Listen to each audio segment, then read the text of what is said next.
And here we go, 6 o'clock at the MJ Morning Show. It feels like after a hurricane, I'm all alone.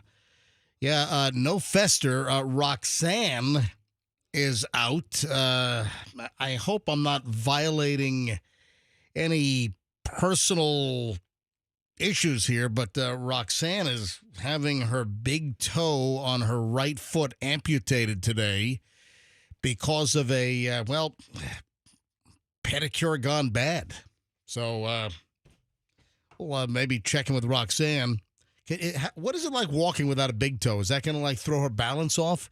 Yeah, I mean, you hear about this stuff every once in a while, some kind of crazy infection from manicures and pedis, and big toe pedicure infection, I guess. Hey, Andrew, any word on Fester? Has he contacted anybody? Oh, jeez, man.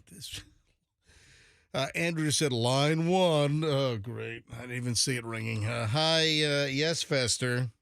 All right, so do you want the good news or the bad news? Well, listen, I'm clearly capable of doing the entire show myself. This is one of the problems when they fired Froggy to save money.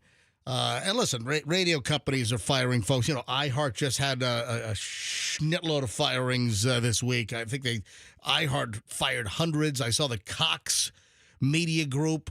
They fired a bunch of people. So, it's just the trend in the biz. So, listen, after the hurricanes, I was here all by myself several days, from, Helene, and then I was here all by myself after Milton. So, hey, I guess I can do it myself. Are you coming in, yes or no? Okay, of course I'm coming in. I woke up on my couch at 5:51. Great. Oh, that's super. Yeah.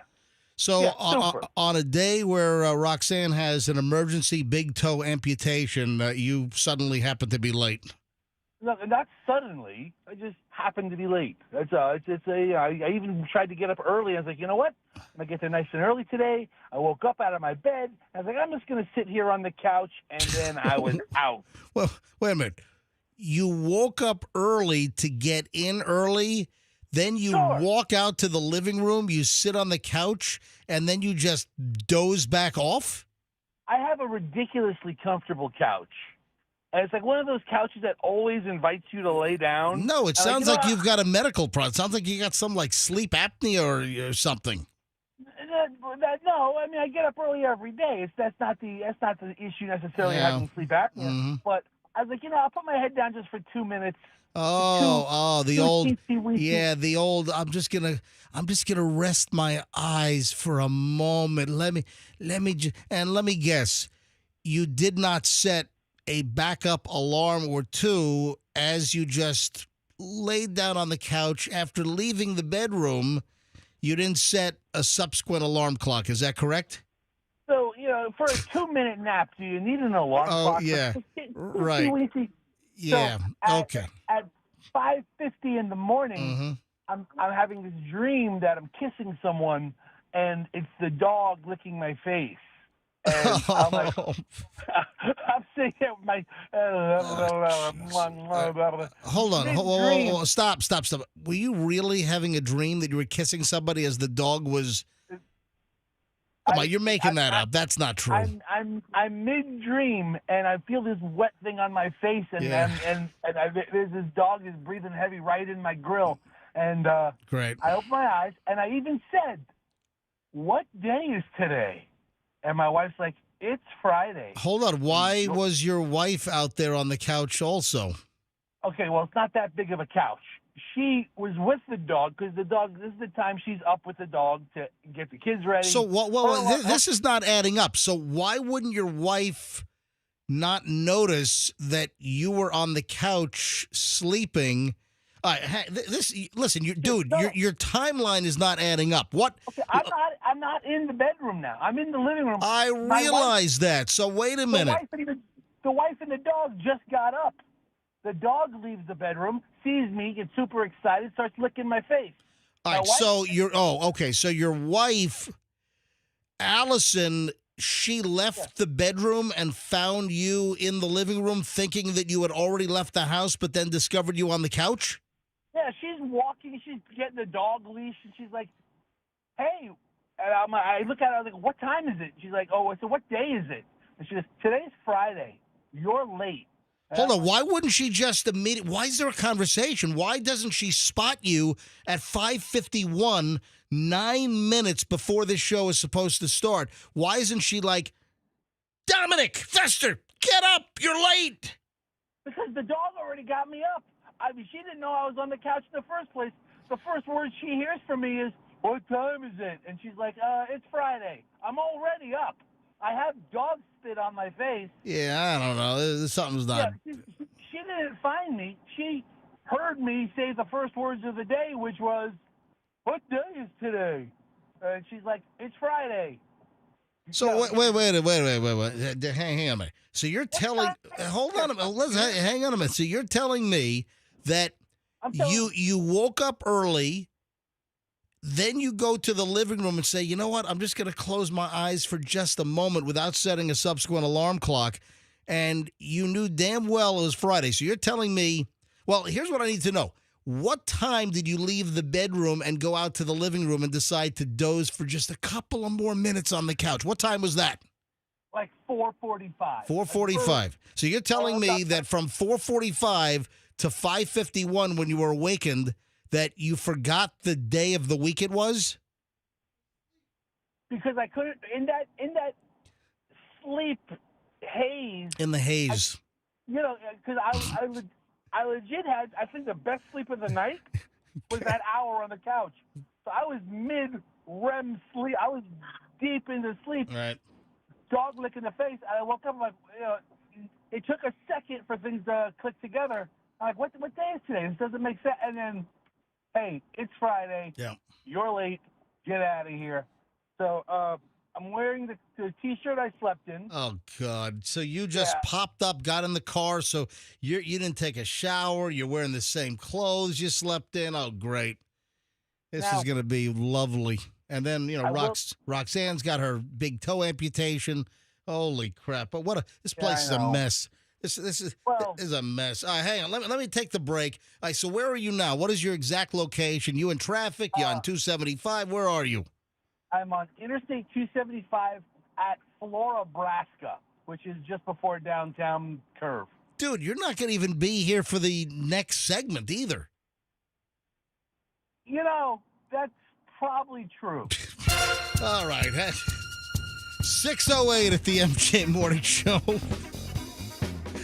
Oh, Friday. Listen, I'm fully capable. Should we just tell Fester to turn around and go home? All right, traffic's on here, Shriner. MJ Morning Show back in minutes. We are.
MJ Morning Show. This is Q105 MJ Solo. Hey, what a great. So Roxanne with this emergency big toe amputation, pedicure infection gone bad. Kind of a shocker here on the show. And then Fester with his oversleeping deal, whatever the story is. Hey, I am going to fly Spirit Airlines again this weekend. This was completely unplanned. That's right. Well, there's a backstory to this. Yeah, I'm back on Spirit Airlines again, a completely unscripted trip that sort of has come out of nowhere. Where am I going? There's a crazy backstory to this. Yeah, completely unexpected, no idea, out of the blue, and I just had to book Spirit Airlines, so I'm going to do another round trip on Spirit coming up. Hey, my favorite story today could be the loose monkeys in South Carolina.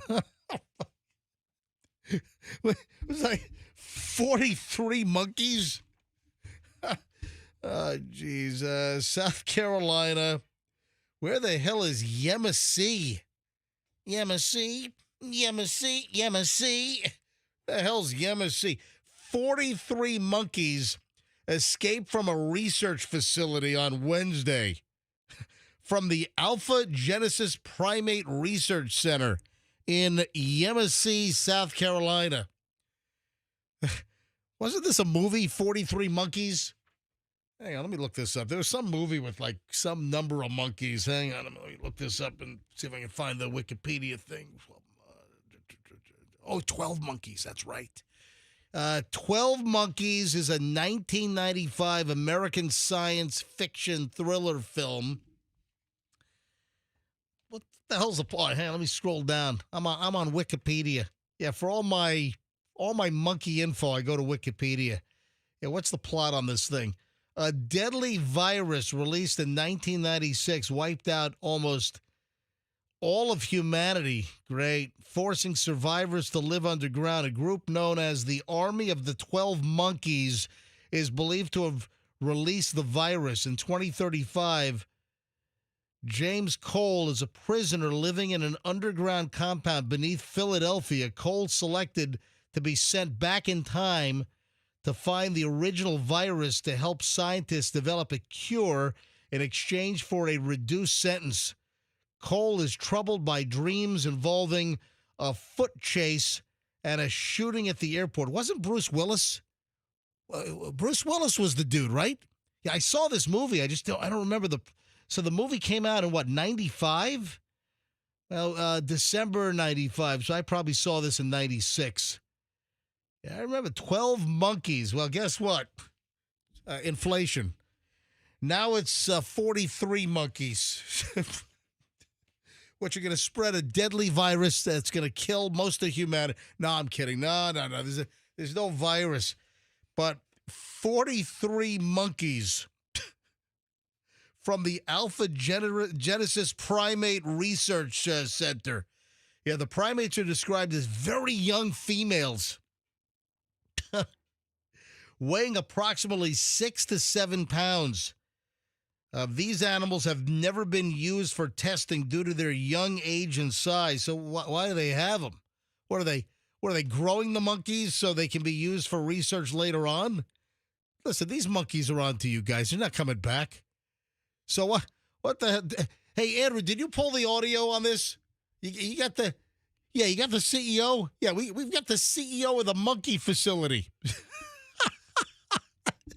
The biggest question I have is, would you like to touch my monkey? Yeah, that's what I want to know. That's the biggest question. Would you like to touch my monkey? Oh, great. Would you like to touch my monkey? Yeah, we got it. Would you like to touch my monkey? All right. Hey, where's the escape monkey audio? Here it is. All right. Okay, this is the CEO, Greg Westergaard. Sounded like they needed to guard those monkeys a little better, Mr. Westergaard. Sound like you guys dropped your guard with these monkeys. 43 monkeys bolted out of the facility. Apparently, some worker left the door open. Isn't that like job one is make sure you don't leave a door open so the monkeys can run out of your facility? The caretaker was doing her normal routine. She failed to secure the doors, and the monkeys basically just bolted through the opening. Oh, They're very social monkeys, oh. and they travel in groups. So, wait a second. I got to take this bit by bit. Shouldn't that be part of like the most important part of training? Is don't leave the door open. Was it one door?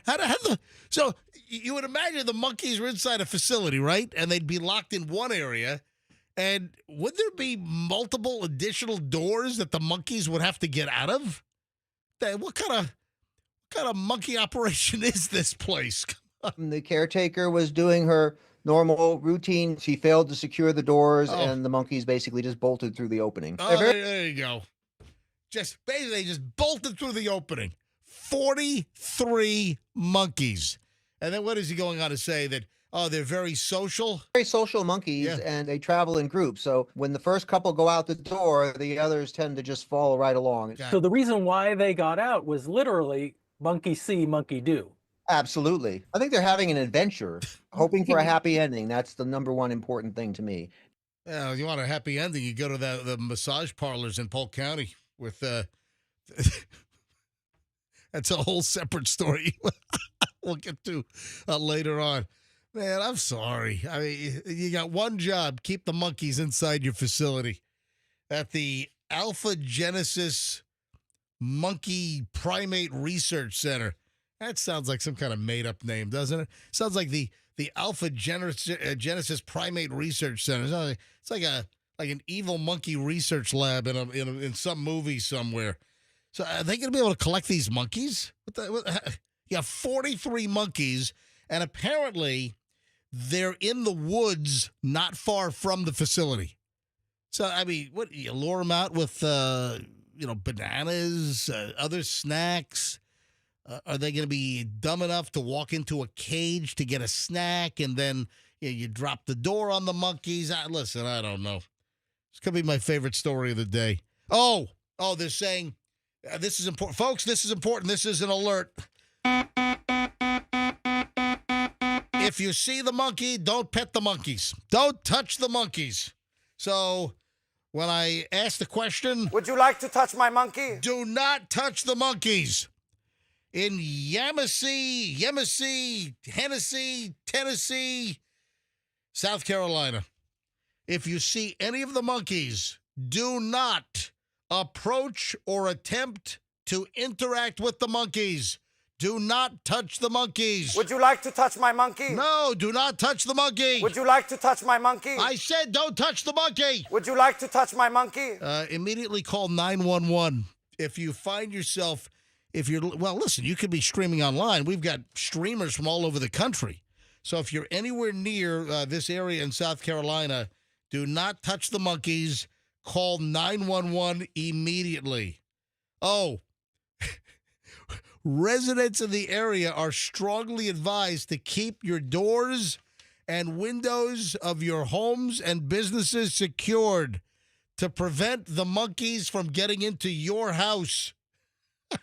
So, traps have been set up, and they're also using thermal imaging cameras in the search. And apparently this Alpha Genesis Monkey Research House, they have eyes on the primates, and they're working to entice them with food. I mean, what else are you going to entice them with? What, like Xbox? I mean, clearly it's going to be food, right?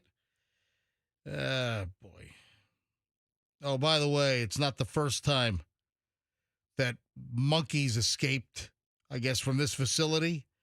Back in May of 2016, I guess there were more monkeys escaped another facility used by Alpha Genesis. Don't touch the monkeys. Yeah. What was it? It was one of the thing. The Monkey House. What was that book that was turned into a movie? Man, that's scary crap. there was that the Ebola, right? There's a book was Hot Zone, I think. Is that the? It's just popping in my head. The book Hot Zone, which I believe was turned into a movie as well.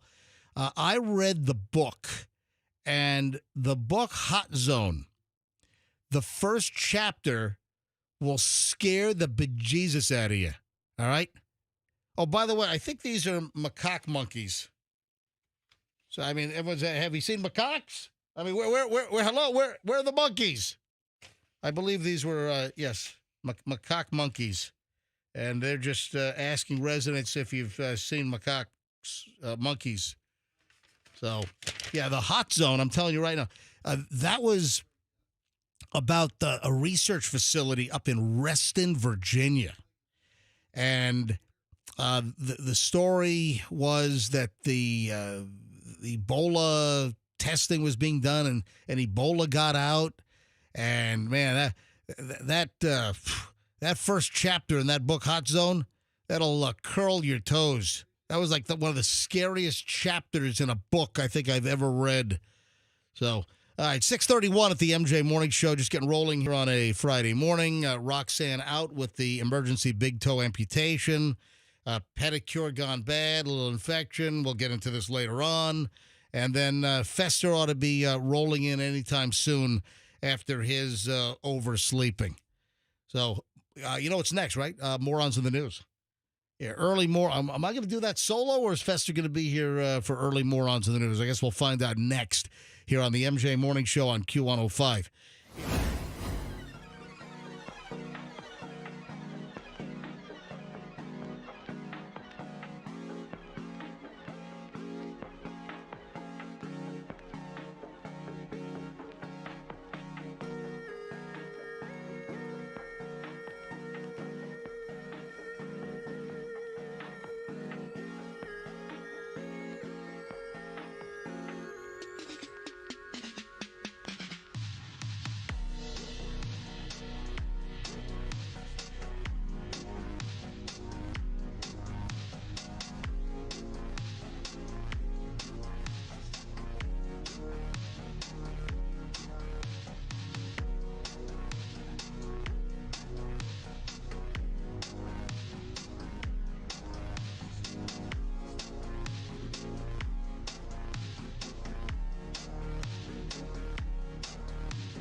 Let's do it. 6:40 at the MJ Morning Show, and Fester has made his grand appearance here on a Friday, just 40 minutes late. Yeah, fashionably late. Yeah.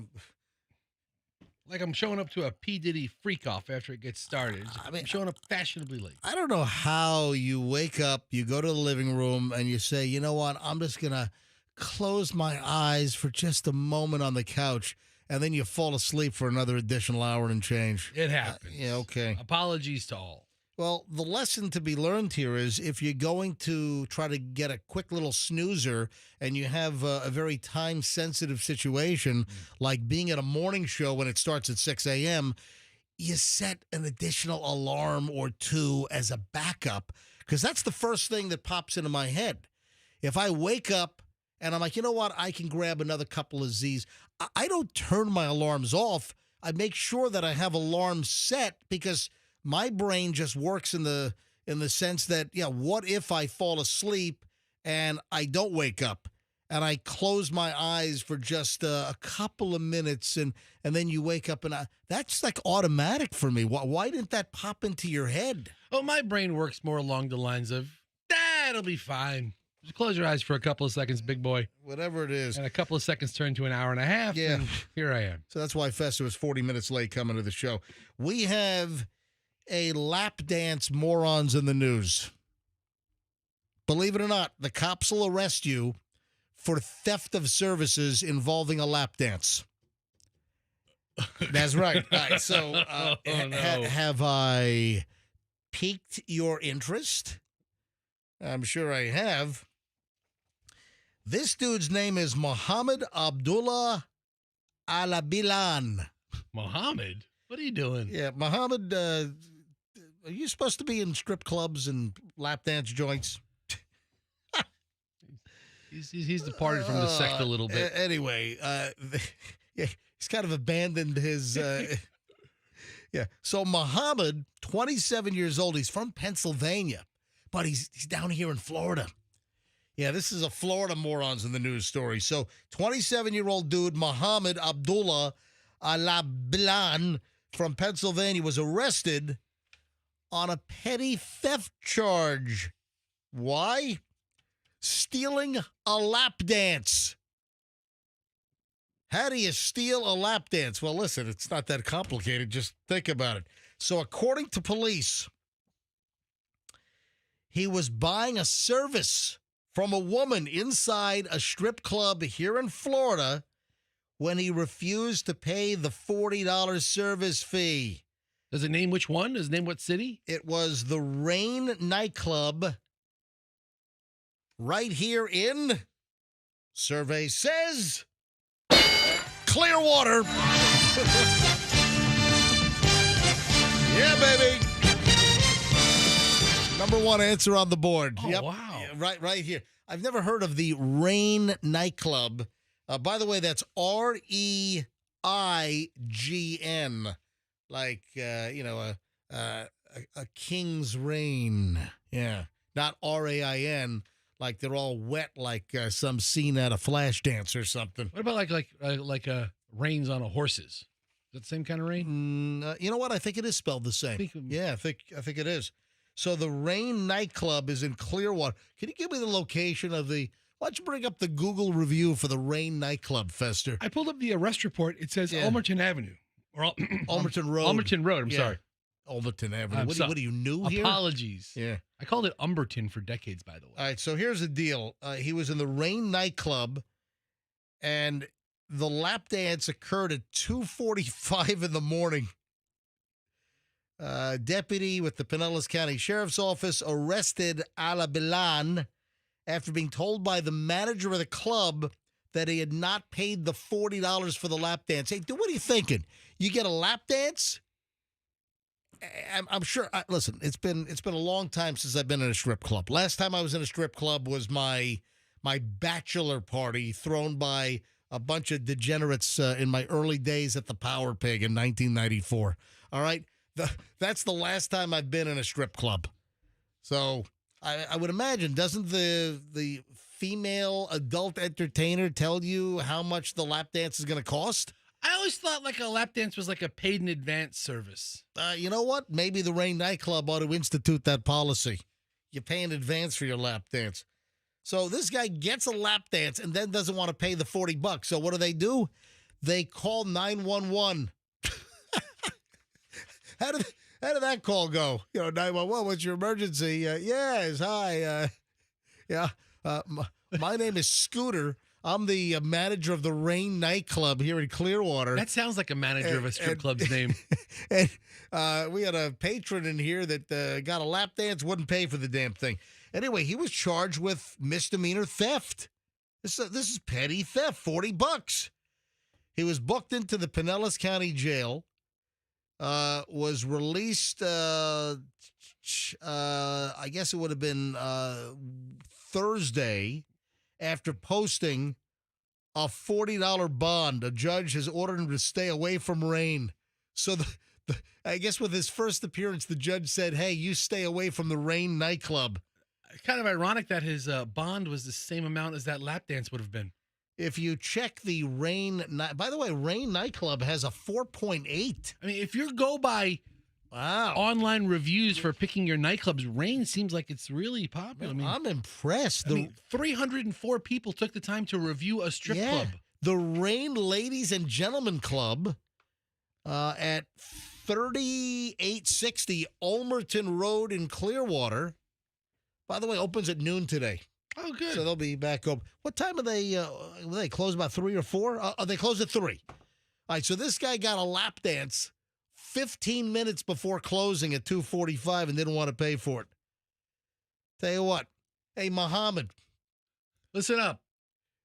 Would have been a lot cheaper for you to go ahead and just, and a lot less hassle just to pay the freaking $40 for your lap dance. I mean, from Portia or whatever the hell her name was. Whatever. She's working hard. Exactly. Rain. I'm going to read some of these reviews. I mean, that is impressive. 304, like I said, MJ, on Google reviews. Hey, I got to be honest here. With a 4.8 at the Rain Ladies and Gentlemen Club, I might have to go visit this place to see what's giving them a 4.8. All right, I'm going to click on the reviews. And let me go to newest. Let me read the newest reviews. How long ago was this? 2 days ago. Okay. From Andrew Pecora. The wife and I have been here numerous. Look at this. The wife goes with him. Look at that. He's not sneaking out on his wife. Wife's in on the action at the strip club. The wife and I have been here numerous times and are very satisfied in all respects. The staff is very efficient and helpful. Jamie VIP and Eric manager. Oh, Eric's the manager, not Scooter. Scooter must be the assistant manager. Yeah. We're very attentive and treat you like a VIP, and the girls are all gorgeous. Okay. We especially liked Egypt. Of course. Hey, I've been inside Egypt. Yes. Well. Oh, not that Egypt. No, Egypt. I've been to. A couple of years ago, I went scuba diving in the Red Sea in Egypt. So I've been to Egypt. She was not only lovely in all respects, but great to talk to. Red, we saw both times, and she is a true sweetheart and great with customers. That's high praise. We really love that there is no smoking. Thank you. We will be back and back and back. Well, that's a review from Andrew Pecora from just 2 days. That's a glowing review for the Rain Ladies and Gentlemen. And look how they put ladies on there first. Yeah. It's the Rain Ladies. He goes there with and his gentlemen. wife. I wonder if Mohammed met Egypt. That's true. I mean, Muhammad. geographically. Well, also, Muhammad could originally be from Egypt. Historically, he's like, what's your name? I'm Egypt. I'm from Egypt. Could my gosh. Could be right out of the slums of Cairo. Could be. Tell you what, when I flew into the Cairo airport, seriously. Okay. When I went scuba diving on a liveaboard in the Red Sea, on approach, when I flew Egypt Air, which was not very good. I flew business class on Egypt Air, and it was kind of subpar. All right, so here's the deal. As you're flying into Cairo, it was during the early morning hours. The sun was up and bright. Man, you've never seen density like Cairo. I think like Cairo has like 3 times the people as like New York City. Really? Yeah. Oh, it's insane. You fly over on approach into the Cairo airport. I look down. I'm like, oh my God, what is just the number of buildings all jammed up against each other, all the structures. That was crazy. Hang on, one more review here. You know what? This story is going to take up the entire morons in the news segment. Why? Because I'm freaking entertained by this. I like to highlight local businesses that do a great job. You have a 4.8 of Google reviews. Let's start Business Spotlight.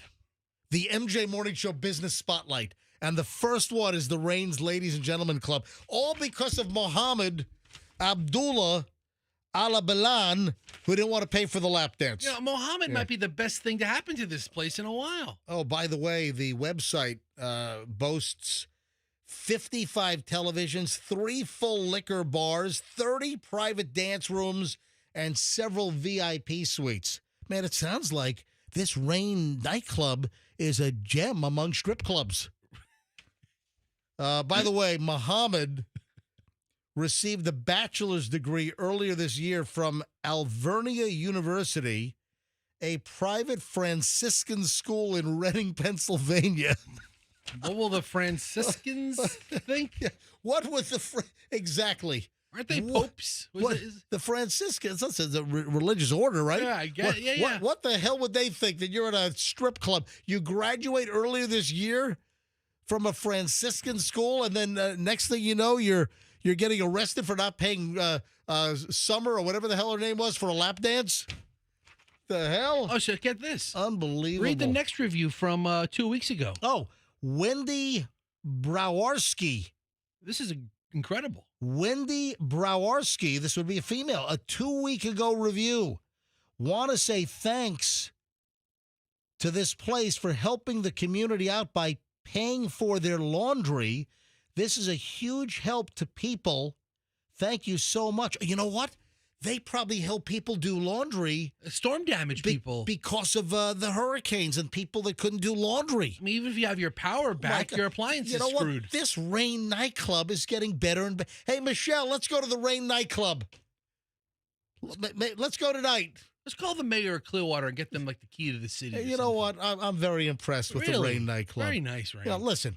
Don't even think about going in there and trying to rip off a dancer and not pay them for the lap dance. They don't need riffraff like Muhammad coming in here. Yeah. Trying to shortchange the working girls. Yeah, that's terrible.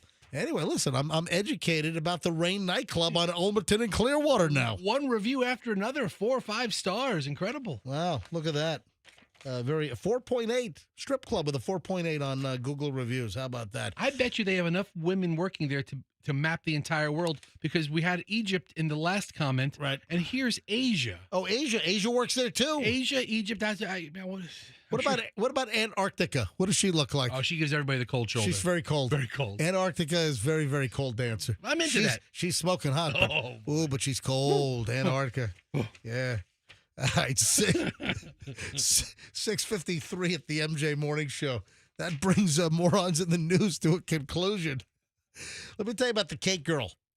The cake girl wants you to...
7:02 at the MJ Morning Show. Our, I don't want to say condolences, but thoughts and prayers are with Roxanne. An emergency big toe amputation, right foot. Apparently, a petty gone bad. You know, you've heard the stories about the manicure and pedicure infections over the years. That's right. So Roxanne, unfortunately, is going to be permanently disfigured.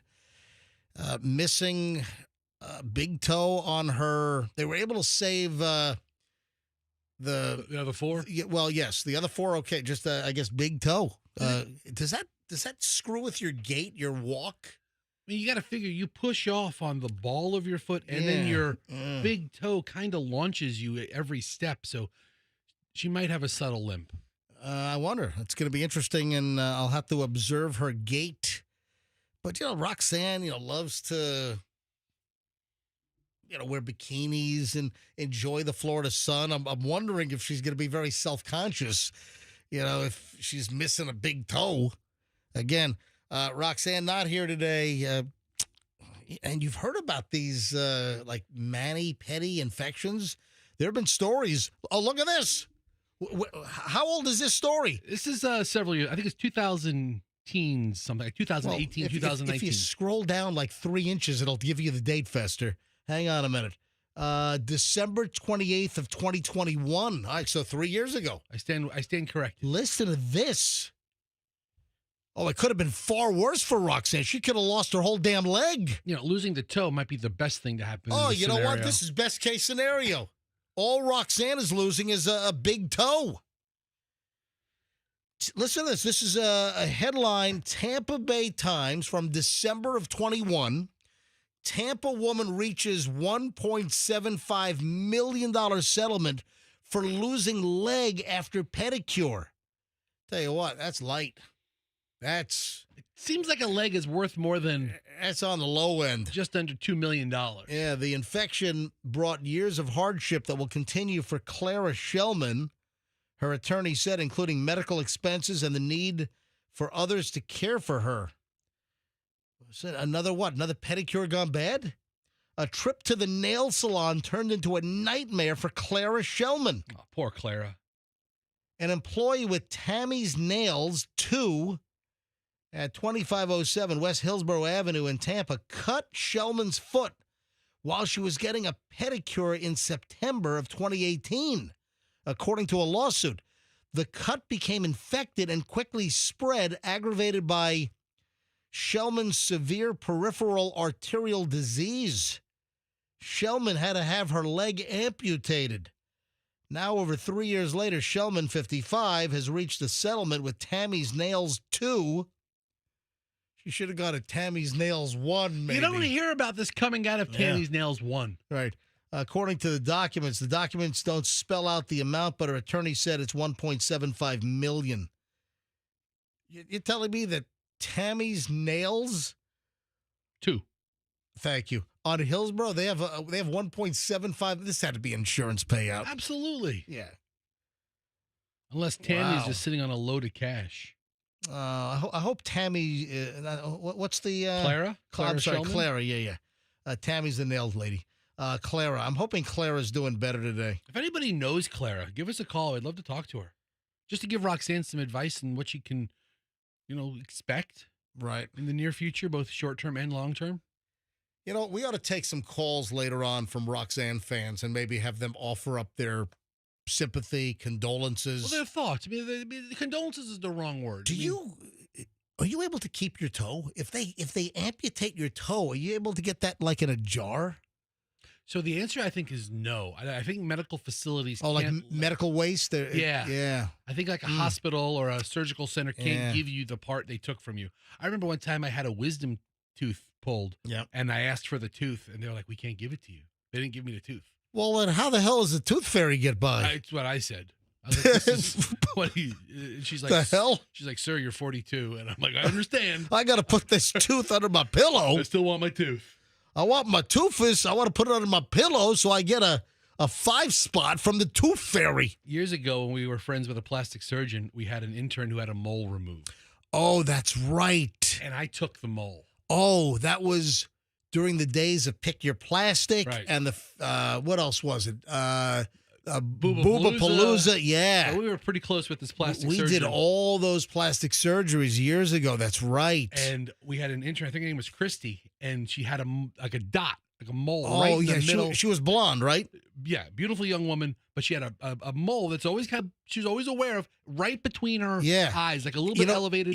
It was like a button, like on the old iPhones. Remember when the iPhones used to have the button? Yeah. She had a big iPhone button in the middle of her forehead, and we arranged for her to have it removed from the doctor.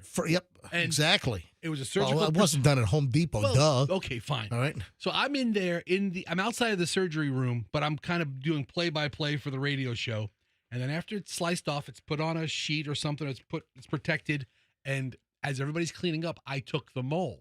And I left his facility. And I brought it back to the radio show. Like, that's right. Look, guys, I got the mole. The mole. Yeah, and remember there was a TV show back then called The Mole? Yes. On like Fox or ABC or something. And we had a soundbite. The mole. Yeah, there was like a voiceover from the promo where some guy said, the mole. And we ISO'd that. And we kept playing it over and over again.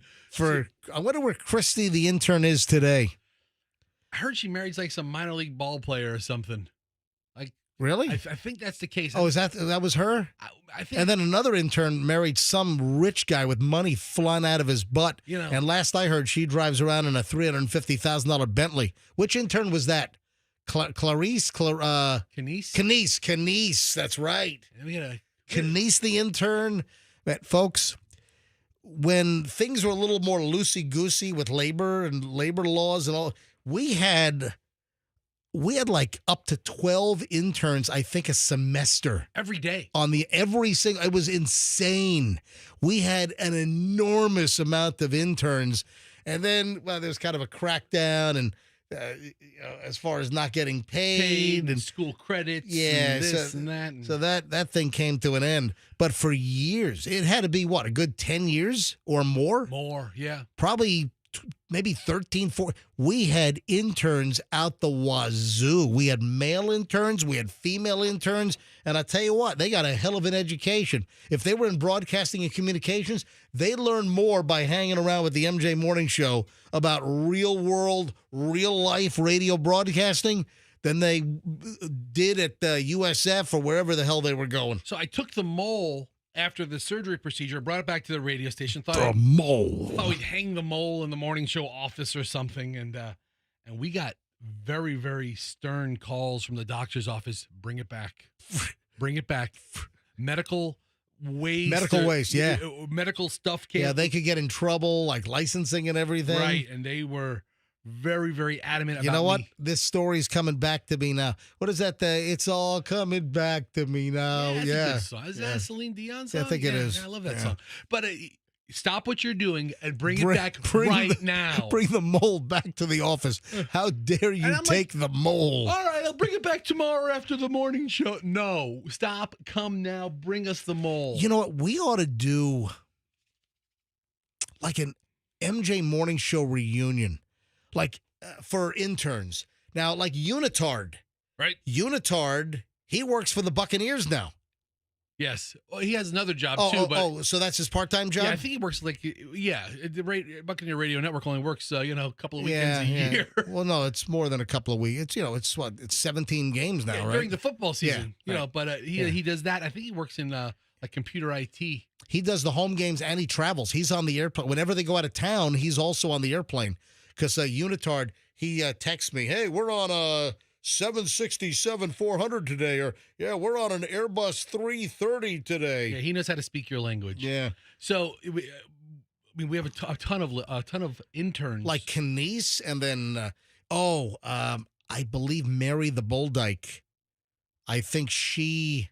And folks, don't complain. That's not my terminology. That was her name. That was she. We asked her, "Hey, what do you want to be called on the air?" And she said, "Mary the Bull Dyke."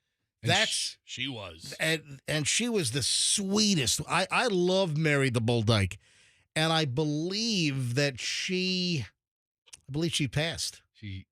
That's what I've heard. Yes, I believe she had some medical complications, and way too young, obviously.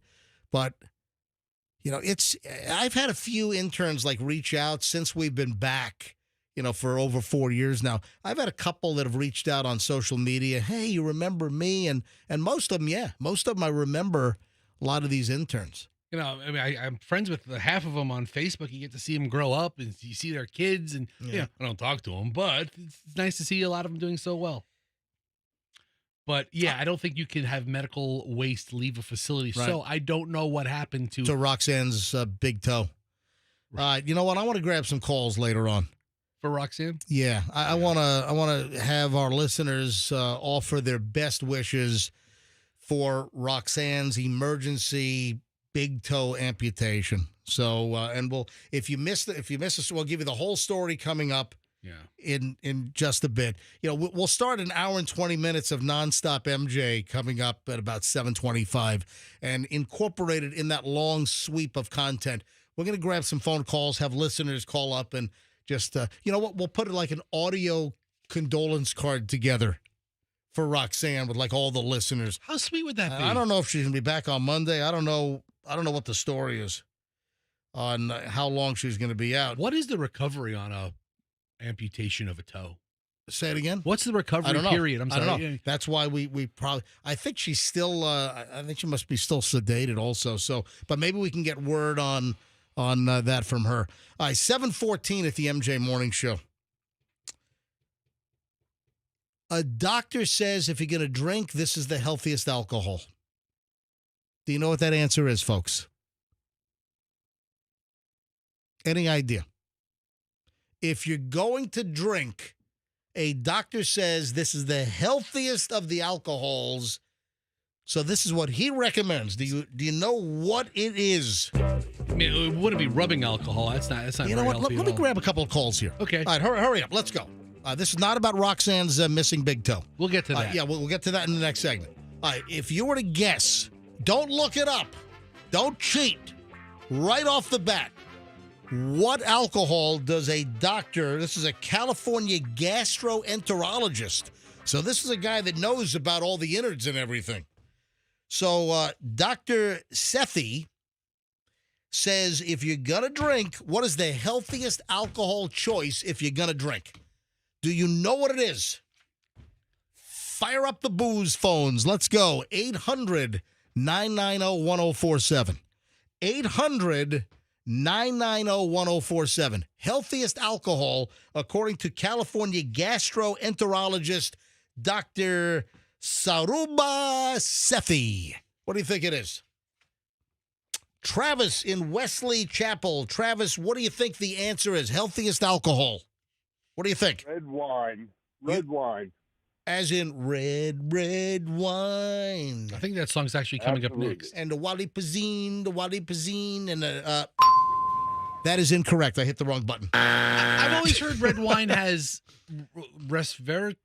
Resveratrol, flavonoids, and right, and resveratrol. I've always heard a glass of Yeah. red wine, not the whole bottle every day, but a glass of red wine was good for you. Travis, I mean, a very good guess. I mean, that was a highly educated good guess because of the good things we've heard about red wine. But I'm sorry if I gave you the wrong impression by accidentally hitting before I hit the. But that is incorrect. Travis, thank you very much. How about Dawn in Lakeland? Dawn, what do you think the healthiest alcohol is according to this doc? I was going to say wine myself. Nope. Thanks for trying, Dawn. Have a great weekend. Let me grab Cindy in Clearwater. Cindy, you're on the MJ Morning Show. Tequila. What did you say? Tequila. Tequila is right! I know. Really? Yes, yeah, absolutely. How'd you know that? Is that just a guess, or did you already hear that? I knew that a long time ago and was shocked about it, probably 3 years ago. Wow. I know a girl that she works in gastroenterology, and she told me tequila. If you're going to drink alcohol, drink some tequila, because I like margaritas. And Yeah. Why is it so good for you? Yeah, he explains that, listen, no amount of alcohol is, good for your health, which, I've heard plenty of those. You see the interviews on TV, like woman turns 107, and what does she credit her old age to? Oh, I've got a shot of vodka going every day. Yeah. It's like I hear that almost like every single or time. whiskey, they say. Yeah, whiskey, Oh, exactly. A shot of whiskey every day. Listen, Right. anything you want in moderation.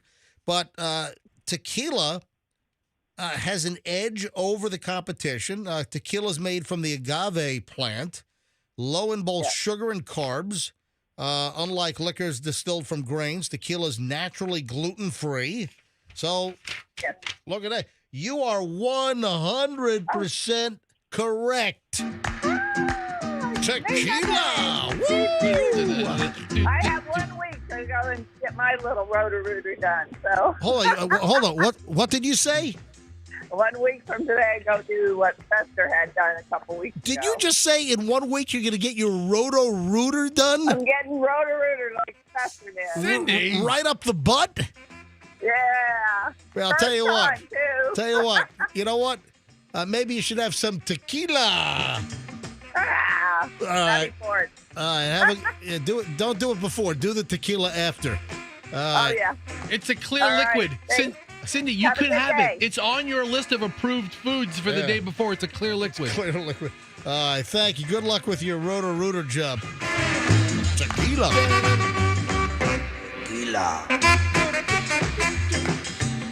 All right. Thank you, Andrew. All right, 7:18 at the MJ Morning Show. Thanks to all the other callers that called in, but tequila is the right answer. for the reasons I stated.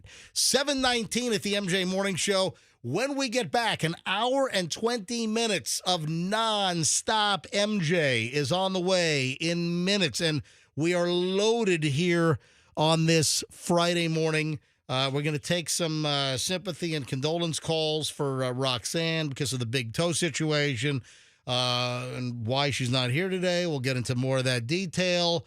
If you're curious, well, hang on. We'll get to it in the next segment and a whole lot more next. MJ Morning Show here on Q105. It's 104.7 FM. Hey, good news. Well...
Rolling up on 727. It is the MJ Morning Show. I am MJ with Fester, no Roxanne today. And is it condolences? Is it best wishes? It's certainly thoughts and prayers. I don't know. Condolences I save for dead people. Yeah, all right. Well, if you don't know about the Roxanne big toe amputation, we will tell you the story in just a few minutes. Stand by. Fester, are you angry? Man, it's dancing all around you, buddy. I mean, you know, first you had that young dude, like the 22-year-old that won. How much money did he win at that Publix up near Avila? I think it was. I mean, I don't, was it 200 million? It was some ridiculous amount of some guy from Lutz, right? Or was he from like Land O'Lakes and bought? There's the Publix right at the apex. What is that like? It's where Florida and Nebraska meet. Right, and you got you got the Publix. It's not far from the back gate of Avila, right? Yes, and that's your Publix. Yes. Well, a couple of years ago, this dude won like a crap load of money. He was it Powerball or Mega Millions? Let me look it up. It was unbelievable. It was a huge amount of money. And then Fester then said, "Oh my God, my Powerball buying career at that Publix is ruined. Yeah, spoiled." You never hear of two tickets being bought at the same place, right? It's so if you've got someone that wins $200 million in Powerball, and let's say a Publix, what are the odds that Publix is going to sell another winning big huge lottery ticket? $215 million Powerball. Holy Jeebus, really? When was that? That was when was that? A couple of years ago. No, that's a different story. Okay. No, that's in Biscayne. I stand corrected. Yeah, that's not the right one. Right there, 235 million. Yeah, young guy too. Land O'Lakes. I remember the story. So this was 2021. Land O'Lakes man won $235 million. $235 million Powerball ticket was sold at that Publix up in Lutz area. So that was my Publix. I've never bought a lottery ticket from that Publix again. Because Fester's philosophy is that, I mean, lightning is not going to strike twice. Not on Powerball. Right. So. Well, the reason why I'm asking is, this is not $235 million, but a Lutz dude, you might even know, might even be in your neighborhood. What's his name? Jorge Rodriguez Acosta. Oh! Do you know Jorge Rodriguez Acosta? I mean, we call him George, but yeah. Yeah. George Acosta. Yeah, so Jorge from Lutz grabbed $1 million. 7-Eleven up there. Yeah, claimed the prize. Going to take the lump sum payment of $640,000. Good for him. Yeah, he bought the winning ticket at a 7-Eleven on West Waters. By the way, the store gets $2,000. Yay. Wow. I mean, super. Doesn't seem like a lot when you're doling out $1 million winners. Yeah, he was playing the 50X cash scratch-off game. So that's a $50 ticket. It is. Dude, you know your scratchers, man. You know, you're always scratching yourself. Always. I mean, if you I'm know not, lots about scratchers. I have an itch right now. I'm waiting. Can't wait to get to that pinhole, the pinworm your kids brought home from school. That's why you're itching back there. It's really annoying. Yeah. But you got to take that medicine now. Congratulations to George Acosta. What, 600 you said? Yeah, he'll walk away with a lump sum payment of $640,000. But I think he'll have federal taxes on top of that, right? Yeah, because that's the earned income. So what? He gets what, $400,000 for walking into a Publix or walking into a 7-Eleven? Yeah. So congratulations. You know what? My whole attitude on lottery winners have changed. While winning a lottery prize of some quantity is a major pillar in my financial portfolio. Yep. I am now happy for winners. I have to adopt the abundant mentality of just breaking news. Yeah, you know, I've had it for a couple of years. You used to be angry at winners. There was like a jealousy factor. You know, jealousy is ugly, dude. Yeah. Did you finally figure that out? My therapist told me. Your therapist told you that jealousy is just an ugly, ugly thing. Well, maybe not in those terms, but she said that anger. Why don't you come to me for your therapy? I'll shoot you straight. MJ therapy. Do you take Aetna? Am I licensed? No. Do you take the Aetna? Do I have any kind of medical background or any kind of formal training? No. You know what? Can you write me a couple of scripts? I'm a graduate from the School of Life. So my therapist said... Yeah, so I'll rip off a script pad from my doctor and I'll just start writing scripts. My therapist said that my negative energy that I'm putting in the world isn't helping anyone, especially myself. Right. The winner doesn't care that I have negative thoughts toward them. I should have positive thoughts just to emit positive energy out to those around me. And I've been trying to do that solely with lottery winners. With everything else, I'm still a grumpy hump. Folks, I'm sorry to be the bearer of bad news, but we have to recognize a passing here on the MJ Morning Show. And this is not about Roxanne. We'll get to Roxanne's issue in just a minute. But I have to say goodbye to Elwood. What are you laughing at? I know. I didn't know he said that too. Yes, when you signed off, it says goodbye. You don't remember that? I remember that, but I didn't know it was the same guy. Yeah. Goodbye. It's the same guy. The guy that said goodbye has passed away. Oh, man, what a life. Elwood Edwards is gone at the age of 74. So if you can't tell by goodbye, maybe you can tell by you've got mail. Yep. You've got mail. Also, he had the welcome. Hey, Andrew, do you remember when you used to sign on to AO?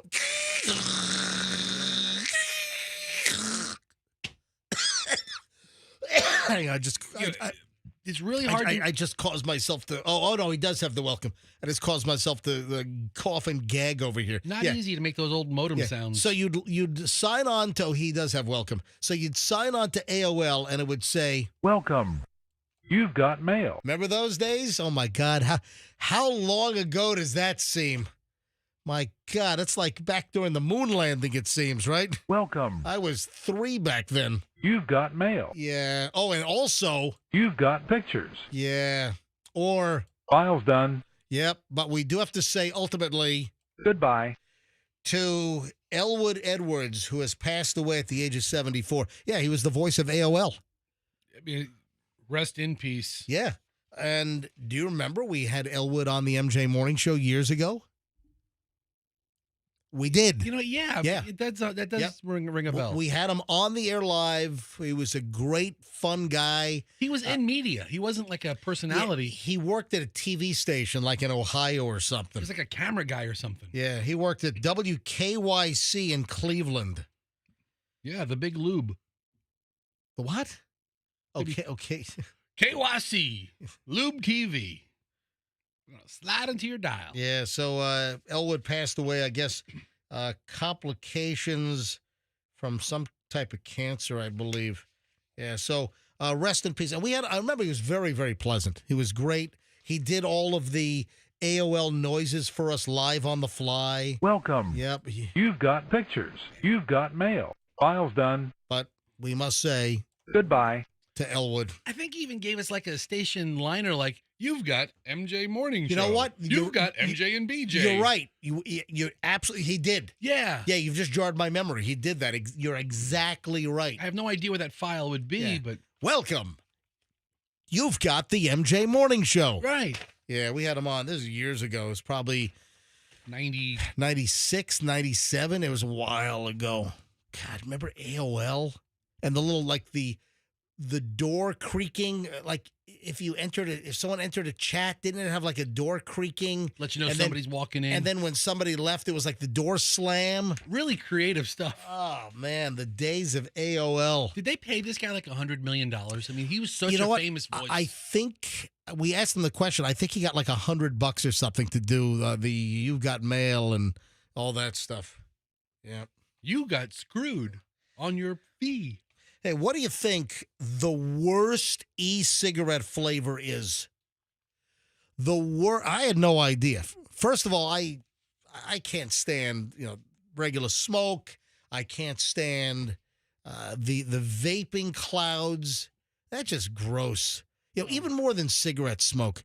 When someone's vaping and they like vape when they blow their exhaust near you or you walk through it, I'm just thinking that I'm just walking through and breathing all their wet, sticky lung particles of moisture balls. Do you know any active vapors where you see them vaping in front of you or around? Yeah. I know a few.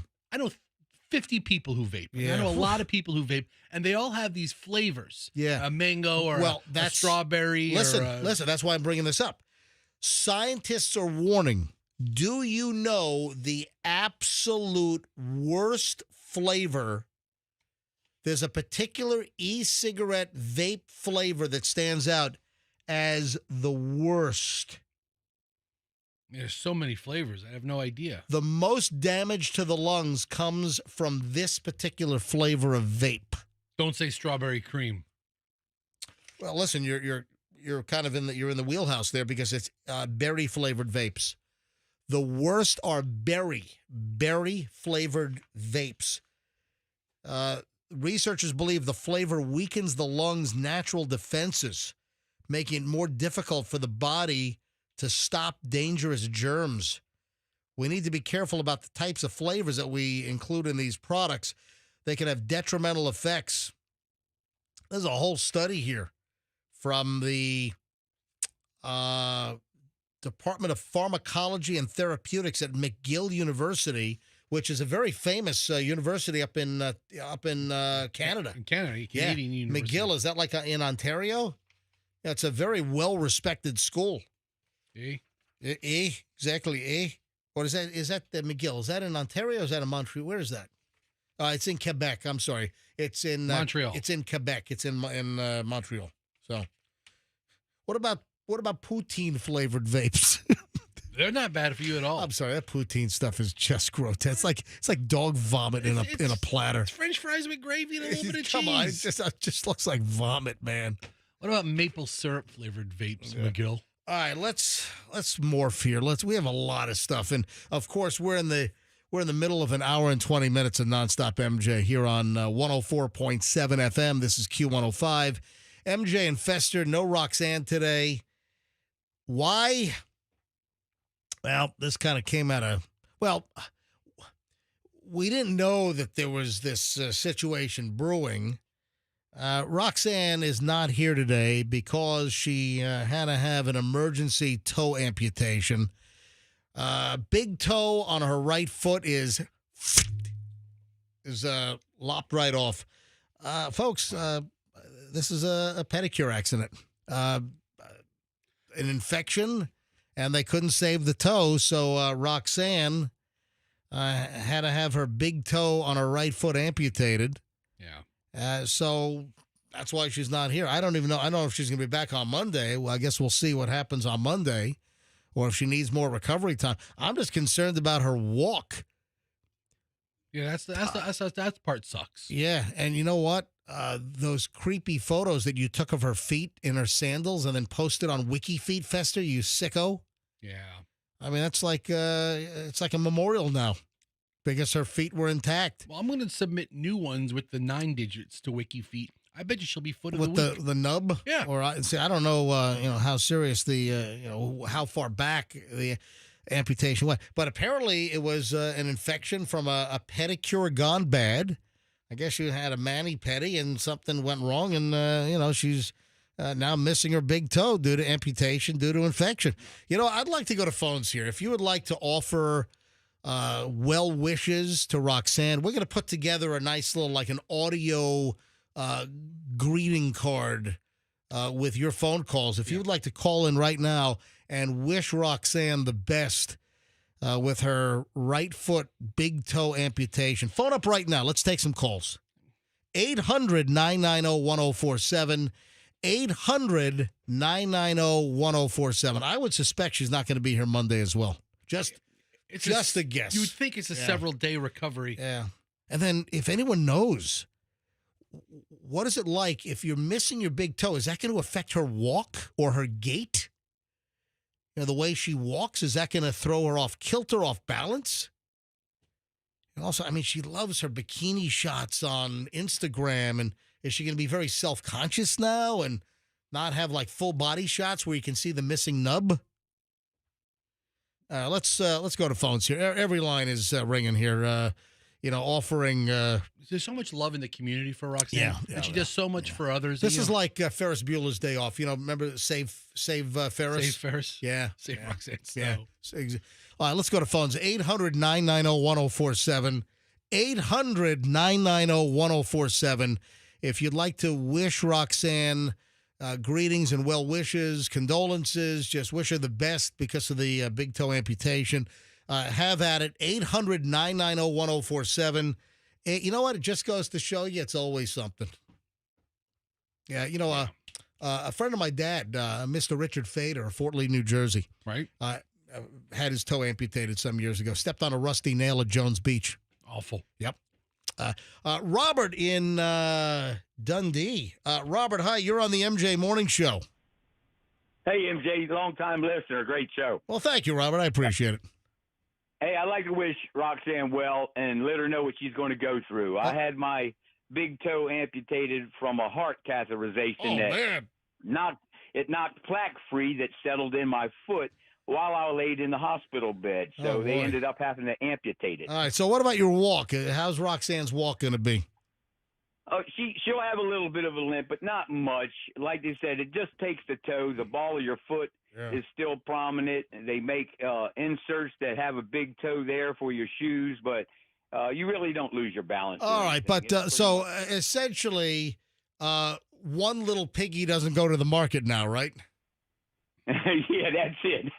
but the far end, the little pinky toe, that one went wee wee wee all the way home, though, correct? Yeah, they all went home. When the except for the surgeon looked at from the foot of the bed, he looked at me and said, "Well, I got some good news and some bad news." Wow. I said, "Well, what's the bad news?" He said, "You're going to lose your big toe." What's the good news? It's not your foot. Well, that's actually really positive. All right, Robert, thank you, buddy. Did Robert say that there's little prosthetic pieces to simulate the big toe to wear in shoes? Oh, yeah, I might still be there. Robert, you still with us? Yes, I am. Hey, did you say that there's like little prosthetic pieces that kind of mimic your big toe in shoes? Like, sure do. Can Roxanne like snap in a fake toe, like a Lego? Yeah, no, it's actually an insert that has a big toe. They do an impression of your foot. Oh, wow. They actually make a toe, and it's on the insert. So because Roxanne's a big sandals and open toe shoe person. Yeah, not anymore. Yeah, well, she's definitely going to have. Yeah. You're going to see that. I mean, that's a fact there. She'll never see a toe again. All right, Robert, thank you, buddy. I wish you the best. All right, Judy in Seminole. Judy, hi. You're on the MJ Morning Show. Hi, I want to give her my condolences, but she's a strong lady, and she's going to get through it. And my husband lost all of his toes Holy through crap. diabetes. Oh, geez, that's terrible. And he walked okay. I mean, he got used to it, so I think she's going to be fine. Right. I feel like she should do them, whatever salon she went to. Again, a pedicure gone bad and resulting in her big toe amputation. So, all right, thank you. You're welcome. All right, have a nice day. Kayreen is in St. Petersburg. Kayreen, hi, you're on the MJ Morning Show. Hi, good morning, MJ and Fester. Yeah. Oh, poor Roxanne. Yeah, I know. I'm disheartened at this news, but you know what? Roxanne is still beautiful without the big toe. Yeah. So she'll get by. And listen, the support from Doug and the kids is going to be very, very crucial during this very challenging and trying time. Kayreen, thank you very much for checking in. Sonia in St. Petersburg. Hi, Sonia. You're on the MJ Morning Show. Good morning, guys. Yes. Good morning so much.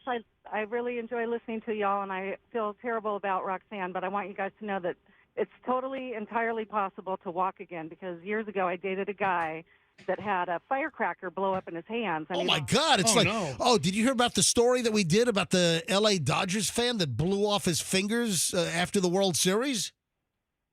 No, I didn't hear about that, but what happened with this guy is they took his big toes and put them on his thumbs, and I'm not kidding. Oh, wow. Yeah, I've heard about that. Yeah. And so he was able to walk without both his big toes, and he wore Tevas, and he had no problem. It's just a new way. And they put, wait a minute, they put his big toes on his thumbs? Yes. Yeah. Yeah, I've heard about that. Thank you. I appreciate the rest of his fingers were all mangled, but he was an amazing carpenter. Oh, wow. So it's entirely possible to learn to rebalance, but I wish her well and a speedy recovery. All right, thank you. Andy in Largo. Andy, hi, you're on the MJ Morning Show. Yeah, I just want to say I wish Roxanne all the best of luck. Right. And she is going to be the hottest nine-toed radio announcer in the world. Yeah, I like that. Nine-toe Roxanne. Not Roxanne Nine-Toe. Yes. Yeah. I mean, there's a positive side to this once she gets over this little season. Well, how long is her recovery? Maybe one of the local TV stations can do a feature on her. Let's call Linda Hurtado. Carla in Valrico. Hi, Carla. You're on the MJ Morning Show. Hey, guys. How are you? Hey there. Go ahead. Wish Roxy the best. You know, she will do great. I am a nurse. I work in a nursing home and rehab center. And, it's going to affect her initially. But, you know, she's young. She will be able to learn how to, you know, use her gait and rebalance herself. But, she's going to have a little bit of difficulty in the beginning. Well, and, no, do not count on her on Monday. Well, Carla, don't count on her being here on Monday either. All right, Carla, thank you very much for checking in. Thank you, Carla. This outpouring of support for Roxanne is incredible. Evan in, Boynton Beach. Okay. Hello, Evan. Welcome. Hey, good morning. I really wish Roxanne the best. I have a question, though. I haven't heard this subject come up because obviously, unless I'm missing something, this sounds like somebody in that nail salon messed up. Has she thought about calling the Kemp Law Group? Yeah. So, Evan. No, I don't mean that. Yeah, no. Accident or fall or having your big toe amputated because of a pedicure problem, call Kemp Law. I think that's a very good point. And by the way, Evan, can I point out, you're from Boynton Beach, right? No, I travel around for business. Oh. I'm from Orlando, but I'm down in Boynton this morning. Gotcha. No, I have a very special place in my heart for Boynton because that's where I learned how to scuba dive back in the early 90s. Thank you, Evan. Have a good one. Look at this. David in San Antonio. I don't know if that's San Antonio in Pasco County or if that's San Antonio, Texas. Yeah, let's hope Pasco County. Hi, David. You're on the MJ Morning Show. Which San Antonio are you calling from? This is San Antonio, Florida. I'm calling from right above Wesley Chapel. Yeah, I know. I pass through it all the time on the way to the Dade City Gun Club. Go ahead, David. Yeah, just good luck with the surgery. I took part of my finger off in a little accident making bagels many years ago. Oh, wow. So I'm part of the Nub Club myself. The Nub Club? I have a shirt made up. My name is Dr. Nub. The Nub Club. I'm not messing around. If she wants one made up, I could. That would be great to make up a Roxanne Nub Club T-shirt. I am actually the president. So hold on, you're the president of the Nub Club? I am the president of the Nub Club.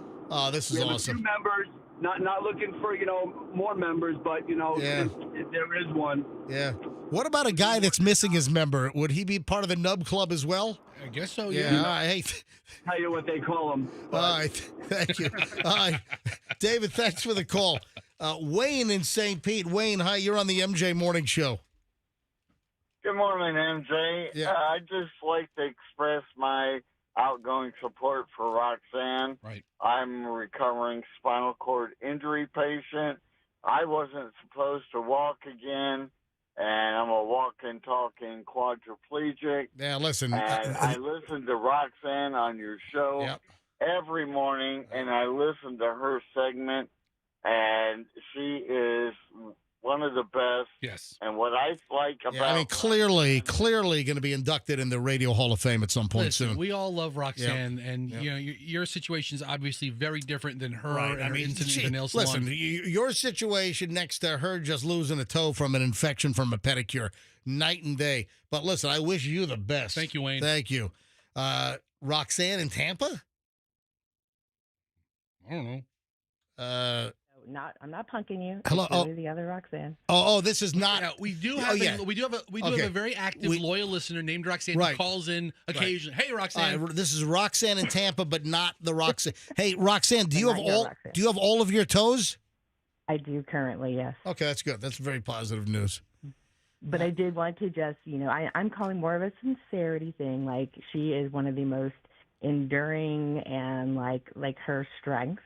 And the fact that she does the shows that she does and how strong of a person she is, she's going to make it through this. She's going to do great. Yes. She's going to be amazing. Yeah, listen, I expect her to make a full recovery. I don't know if she's going to be here Monday, but I don't know if she'll be here next week, MJ. I mean, seriously. We'll see. Think about what she does day to day. Yeah. She's got this. Yeah, she's got it. I agree. Thank you, Roxanne. All right, just a few more here, and then I got to move on. Donna in Port Richey. Donna, you're on the MJ Morning Show. Hello. Hi. I feel so bad, Papa. I love Roxanne. I hope she gets better really soon. I have a friend that's a diabetic and had to lose both her pinky toes. Yeah. Both her pinky toes. Yeah, listen, she's going to pull through this without a doubt. And, again... who would have thunk it? A little pedicure infection. I mean, she just needs a little time right now. Yeah. Is this an outpatient procedure, MJ? It's a good question. I don't know. I don't know many of the details. This came up on so quickly. Two more calls. I got to move on here. Jerry in Tampa. Hi, Jerry. You're on the MJ Morning Show. Hi, MJ and Pastor. How you doing? Doing fine. Hey, I got a new name for Roxanne. She can now be called the Penguin because she'll be waddling around. You know what, Jerry? By the way, it's uncalled for right now, Jerry. It's a real prick thing to say. No. Call her the Penguin. No. Let me point out that Penguin series with what's his face? Joaquin? No. It's on HBO now. Colin Farrell. Yeah, but Colin Farrell. That is pretty good. I like that. Yeah, it is. Yeah, Michelle and I have watched like 2 or 3 episodes of the Penguin on HBO. We're watching it on Max, and it's pretty good. Yeah, but I don't need Jerry calling in. Are you going to do that every time Roxanne walks into the studio? Between you and Jerry, your level of sensitivity to this very serious medical situation is really quite. Dude, I'm the one that brought it up. Yeah, but you're like. All right. Ash, last call on this, and I got to move on. Ash in St. Petersburg. Hi, you're on the MJ Morning Show. Hey, y'all, how are you? We're doing well, Ash. What can we do for you this morning? Good. Well, I just wanted to say, I love y'all's show, and I love Roxanne. I think she's so sweet, and I'm so sorry about what happened with her toe. That's like the biggest fear of mine when getting a pedicure. Right, is losing a big toe, yeah. If anything, if I see any cut after a pedicure on my toe, I'm tripping out because I know that can happen. But you know what? I will say there are still people who are into that kind of stuff. Oh, yeah. I mean, she could probably really clean up on OnlyFans now. That's what I'm saying. So you know what? If she's got any doubt of her beauty, there is millions of men out there who will Oh yeah, they really tell her, don't even worry. Get off of the missing toe. Okay, not necessarily. People will look past her missing toe. Yeah, I mean, it's exactly. okay. You know, MJ, They will. my thoughts go out to Roxanne's sister, Angela. Yes. Roxanne's brother-in-law, Angela's husband. Right. He is also nine. Oh, that's right. Nine-toed. That's right. It's all in the family now. So Angela, Roxanne's sister, that's right, has a husband who's Wow. nine-toed, and It's gonna now be a sister. It's going to be a really interesting Thanksgiving this year. So, all right. Well, there we go. And thank you for all the calls. And I got to move on, but the calls are still coming in. Can we take more calls later? Maybe I so. mean, this is really an important. Roxanne's such an important part of our show. Absolutely. You're 100% right. All right. So moving along here on the MJ Morning Show. What is Generation Z complaining about? Toe amputations. No, not toe amputation. what? What is Generation Z? They're calling in sick from work. Do you know what one of the top causes for Generation Z skipping work? I mean, take a guess. Is it something like mental health days or something like that? No, it's not. Nope. Generation Z. This is the generation born from what, like 1997 to 2012. Generation Z. They're calling in sick to work. They're skipping work over this particular issue. I'll tell you. It's back pain and neck pain. Do you know why Generation Z has increased back pain and neck pain? Do you have any idea? Unfortunately, I do. I knew that twerking wasn't a natural dance move, and that there'll be long-term health effects by really popping that. All right, that's not what it is. Let me tell you right now that it involves a rhyme. Hickory dickory dock. No, it's not that. It involves. I mean, it could involve that one because the next line has a lot to do with your back. Okay, Dice. Oh! No. Involves. Come on. Well, I'm trying to think. There's poor a posture? There's a right. No. By being humped up. I'm just going to cut to the chase. What? Generation Z is calling in sick to work. They're skipping work. They're complaining of back and neck pain because of looking at their phone. Tech neck.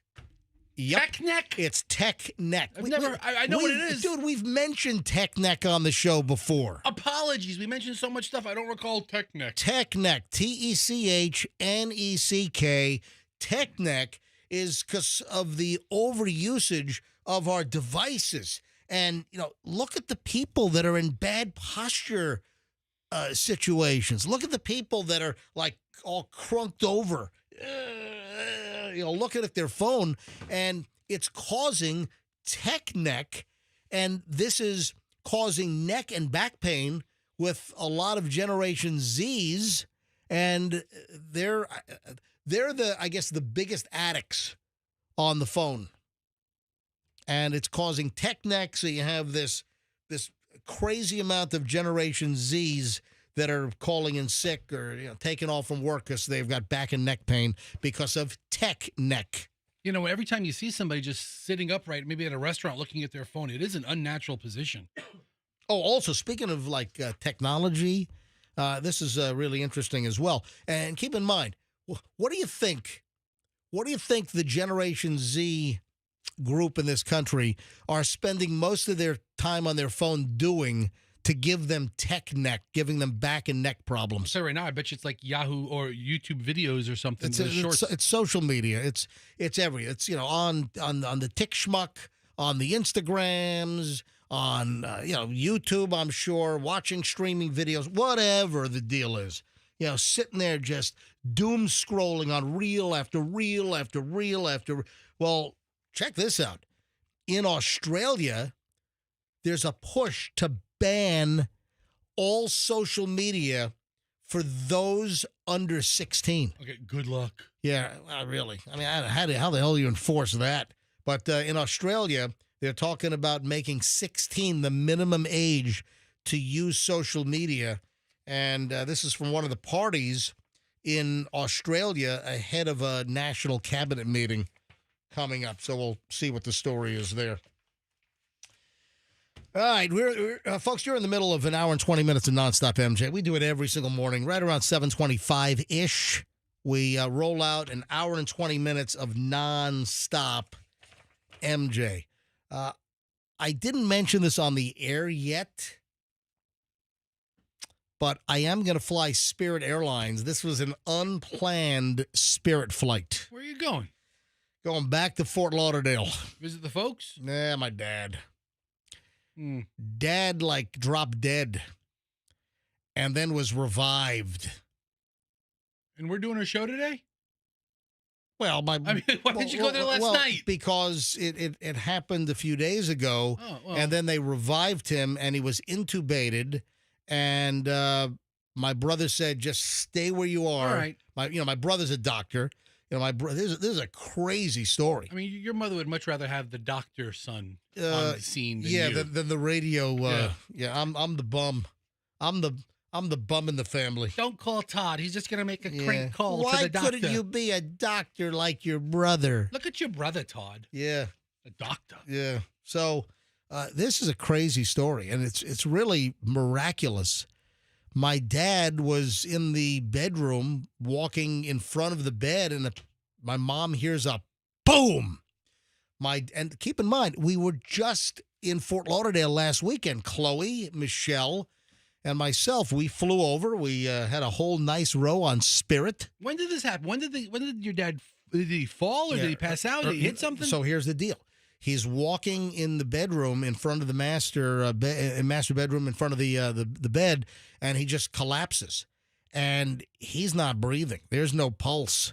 So my mom starts doing CPR. My mom is 79. And my mom is doing CPR. She brought him back? We don't know. She bought enough time to get EMS there? Called 911 quickly, called my brother, and everyone's racing over. So my brother and 911 apparently arrived close. My brother was there first, so my brother's doing CPR first. My brother revives my dad. And, shallow breathing. And then, of course, you have the rescue squad. You got the EMTs show up, the paramedics show up, and they stabilize him. They have him breathing. So the heart has restarted. He has a pulse again. And then they rush him to the hospital. And, they had to intubate him. So he was intubated for a couple of days. The intubation is out. He's talking. He's alert. And boom, it's a Festivus freaking miracle. Okay, so there's no way you're ever going to be favorite son now when your brother saves his life. You know what? I couldn't be there for the CPR. Son of a bitch! I could have done it too, Ma. No, but seriously, really touch and go for a little bit. And listen, he was like totally out. He was not conscious because they had to sedate him during the intubation. And when they started trying to take the sedative off to remove the intubation, there was concern. How's he going to react? And my brother said, "Don't come now. Just there's no reason. He's like unconscious. He's sedated. He's no idea you're here." And my mom and my brother said, "Hey, just stay in Tampa, and we'll let you know what's going on." And sure enough, get word that they took the sedative off. They took the sedative. When did that happen? Did that happen like Wednesday or last night? This happened yesterday. Okay. I guess early yesterday. So he was sedated for how long? Yeah, a day. Were you there just last weekend? Dude, 5 days? I'm trying to put it together. We flew back on Sunday. Okay. We had dinner with my dad, my mom, my brother, Michelle, and Chloe, and myself on Saturday night in Fort Lauderdale. What day did he fall? Monday or Tuesday? Tuesday. Okay.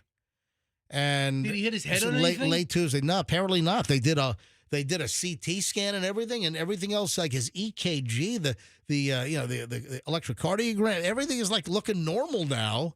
And he's talking, he's alert, doesn't remember anything. So he was sedated for 2 days. Yeah, so I'm rushing over. Okay. I'm heading over to Fort Lauderdale, and I'm gonna hang out for the weekend. I'll stay overnight in the hospital. Sure. You know, Give Mom a break. give Mom and my brother a break. My brother now is at some medical conference for 3 days, so I'm heading over to kind of fill in some of the gap, and obviously to see my dad. Yeah, don't use the term rushing over. Your brother rushed over. You're kind of lollygagging over. Guess what? He lives right down the street from my parents. It's a little easier. I could have put you in the back of the Cadillac and had you in 3.5 hours. Dude, they told me don't. When they alert, I said I'm heading over. They said no, don't head over. Right. Both my brother and my mom said don't come over. I'm going to abide. I'm not going to. I'm with you. I'm abiding by their wishes. I'm just saying, don't say you're rushing over now. Just say, I'm leisurely strolling over now. I'm leisurely.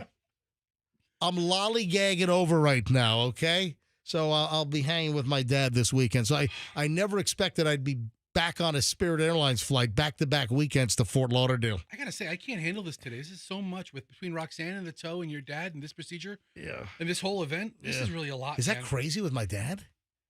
I mean, he was out. He coded. He was done. I got to ask him if he saw the light, at the end of the tunnel. Can we talk to him? Did he go up to the pearly gates and then got pulled back down? It's not your time. Hang on a minute. It's not your time yet, Larry. Or was he walking toward the gates and you just hear the voice of your mother in the background? Larry! Larry! Come back!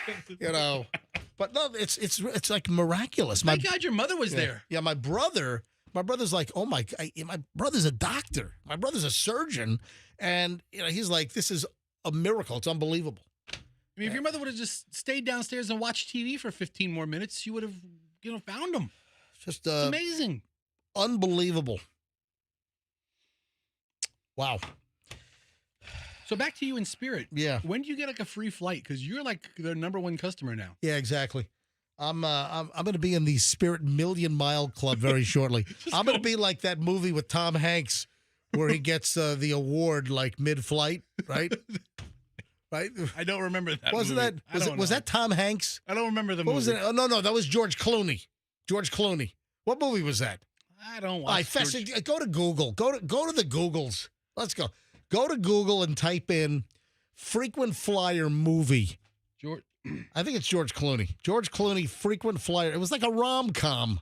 What was the name of that thing? Frequent flyer movie. Yeah, you got to type in movie. Google what was that? Up in the Air. All right. Up in the Air is a 2009 American comedy drama film directed by Jason Reitman. It was written by Reitman and Sheldon Turner from Walter Kern's novel of the same title. The story is centered on a traveling corporate downsizer. Oh, that's right. He had to go fire people. Oh, yeah. He was like a fire machine. He was firing people. I think he worked for a radio company. Yeah. In one of the scenes. Yeah, exactly. So Up in the Air was the name of that movie from 2009? All right. So that's crazy. Your dad's in good, stable condition. Yeah, my dad's in stable condition now, and I'm heading on over. Is that not like the nuttiest thing you've heard? I mean, it could be a whole different story. I could be taking all kinds of time off here, taking care of such arrangements. Listen, he's not out of the. My dad is still 82 years old. We were over there celebrating his 82nd birthday, and he's going downhill. I mean, he's declining. There's no doubt about it. But he's alive, and hopefully he's going to be able to bounce back, get out of there, get out of the hospital within a couple of days. Or I don't expect he's going to be out of the hospital this weekend. So I'm sure I'm going to be overnighting in, I'm sure, a very comfortable chair. Yeah, those hospital chairs are known for their comfort. Yeah. All right. But crazy stuff. Hey, speaking of medical stuff, I haven't heard of this. This is like brand new. There are reports that Ozempic is making people go blind and their teeth are falling out. Wow. Whoa. I mean, this can't be a lot of people because tons of people are on Ozempic. Yeah, I don't think they mentioned this in the commercial. When they have the whole list of possible side effects? You can go blind and your teeth might fall out with Ozempic. Ozempic.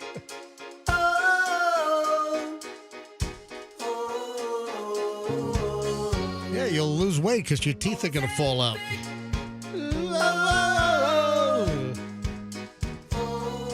Yeah, say it ain't so.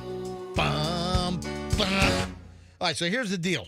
All right, I just typed in Ozempic and teeth issues. Yeah. And the AI generator for Google spit out a bunch of things. Let me just read this story here from Daily Mail. When Monica Church was prescribed Ozempic to treat her diabetes in October 2023, she was told that it would help ease her symptoms. By Christmas, the 55-year-old woman from Michigan was put in the hospital for 2 weeks because of abdominal pain, vomiting, stomach paralysis. She lost the ability to eat foods like pizza and bread. Now only eats small meals. Anyway, Miss Church is not alone. She's one of the growing number of people joining up with lawsuits against Novo Nordisk and its parent company, Eli Lilly, for claims that it didn't adequately display some of the risks on the packaging. Where are they going to put your teeth might fall out? Robert King, a New York-based attorney representing 400 different patients, told the Daily Mail that stomach issues are by far the most prevalent, biggest complaint. Yeah, I've always heard that. Stomach issues, people have maybe vomiting or an adverse reaction to the Ozempic. So I've always heard stomach issues were a big deal, but I've never heard anything about teeth. Yeah, I haven't heard of any. And Ozempic is in like that same category with these other GLP-1s. Semaglutides? Mounjaro, Wegovy, Trulicity. Never heard of that one. Yeah, I've seen the commercial for Trulicity. I don't think it's as well known as Wegovy and Ozempic, obviously. But that was news to me. I didn't know that some people going blind and their teeth are falling out. That's pretty crazy. What, do you lose weight in your eye socket? You're so chubby? All right, time now at 8:11, folks. 8:11 on the MJ Morning Show. It is time for Retail Roundup. Yeah, buddy. It is time for Retail Roundup on the MJ Morning Show. So what exactly is Retail Roundup? So first time we've done the feature. Any idea what Retail Roundup could be, Fester? Is it like a combination of morons in the news at stores? Well, like fights at Walmart? It's not morons in the news, but here's the deal. I've got two store stories. One is Target, one is Walmart. Oh, and then I got the crazy Taco Bell story. We got a lot of stuff we got to get to. We got to get to the how about the massage parlor bust out in Polk County? I've got questions about that. Yeah, I've got some law enforcement procedural questions about that. So hang on, maybe we ought to call Grady Judd. It happened out in Polk. All right, so here's the deal. Target. A woman. I don't understand this. A woman accidentally walks out of the store, allegedly, without paying for a comforter. It seems like a big item to not pay for. Well, listen to this. This woman at Target apparently left without paying for this item. Lauren Hall is the friend of the woman that ripped off the comforter accidentally at Target. So Lauren then films her friend going back into Target. So now she's walking in with this big comforter package. She walks in and goes right to self-checkout, scans the item, and then pays for it. I mean, like, no interaction. Didn't walk to like the customer service counter or to a cashier and said, hey, I accidentally walked out. She just walks into Target, scans the item, and then pays for it like the next day after realizing that she had ripped it off. But nobody said anything to her? Here's the deal. I mean, all right. All right. Can you just if you walk out without paying? Well, first of all, how many people would just say, oh, geez, I didn't do it intentionally. You know what? You know what it is? I'll tell you right now. Well, some people are probably afraid if they go back, then the store is going to freak out and like call the cops on them. Shoplifter. You know. I mean, Walmart, I think they'll tackle you and spray in the face with bear spray. So you know what it's called? It's called Bob. It's called Bob. What is Bob? Bottom of basket. Think about something as big as a comforter or a comforter set. No, apparently she was holding it. That's why. When she walked out, hold on, this makes no sense. That's why. Listen, absolutely. That's why the story is even weirder here. I mean, if it was underneath the cart in the bottom of the basket, she could have paid for everything up top and just forgot to look under her basket, and she walked out. That made sense. Lauren says her friend was holding a duvet, and my friend walked out of Target without paying for the duvet. So then she follows her friend as they walk back into Target the very next day. All right, hold on. A duvet is a much different size than a comforter. Right. An unpacked duvet is like the size of a trapper keeper, where a comforter is the size of a bag of potatoes. I misspoke then. I'm sorry. I'm just trying to paint the picture. It's a duvet cover, all right? You know what? What are you coming at me for? I don't like duvet covers make me hot and sweaty. You know, it's the thickness. I got to have some more breathability. It's the thickness of the down comforter you put inside. Yeah, we once had a duvet cover, and I ripped the thing off and I burned it. Yeah. I didn't like it. Not for me. Yeah. All right. So here's the deal. So the friend Lauren follows the shoplifter friend.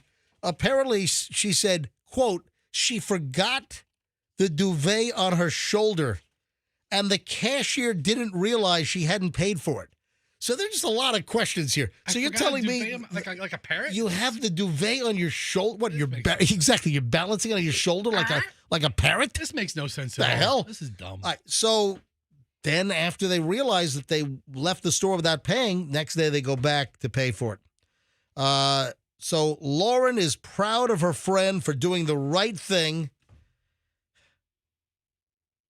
This is bizarre. Listen, I don't know. But the bigger picture is, can you walk back into a place if you honestly? Of course you can. Are they going to arrest you on site or give you an opportunity to make it right? I mean, here she just walked up to self-checkout with nobody. It sounds like she talked to no Target employee at any time. Crazy story. All right, next, retail roundup. So if my first story is Target, where is obviously the next story? Walmart. Obviously. That would be correct, 100%. There's a big difference between Target shoppers and Walmart shoppers, even though I don't care what people say. You tell me, is this a theft? Guy goes to Walmart. Apparently, there are not a lot of shopping carts left. He takes a shopping cart, and the thing's just a mess. It's like squeaking. The wheel's not moving. Yeah. So the guy goes to the section where they have WD-40 on the shelf, takes the WD-40 off the shelf, starts spraying the wheels with their product. He just puts it back. Is that theft? If you have a bad shopping cart at Walmart and the wheels aren't working, and you go over to the section where they have WD-40, and you just take it, you start spraying it on their cart. I mean, is that illegal? I gotta say, I've shopped at Walmart plenty of times, and I've had a number of squeaker carts. Squeakers, or the wobble wheels, or the wheel that just doesn't move, and it's like you're pushing the thing, you got total resistance. I never thought of going back to the hardware aisle and shooting up. I mean, it's only a little a WD-40. It's not really stealing anything. It's a couple of drops in reality. That's good thinking. If I were the manager and I saw this guy, I would thank him, right? I'd give him a gift card or something. I thought it was funny. Ladies and gentlemen, the first edition of Retail Roundup on the MJ Morning Show on Q105. 104.7 FM. Hey, I don't think it looks good for Tropicana Field. I can't imagine that's ever going to be used again. Ever in the next 3 years? I mean, I hope not. I hope they do something with it. All right, so City Council in St. Pete, they approved a $6.5 million approval to use $6.5 million to start the cleanup process. This was, I guess, at a meeting that was last week.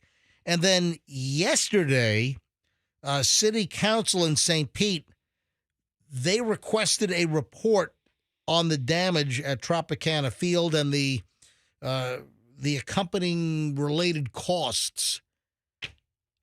And that was at a City Council meeting yesterday in St. Pete. I missed it. All right, listen. I was going to go too, man. Damn it.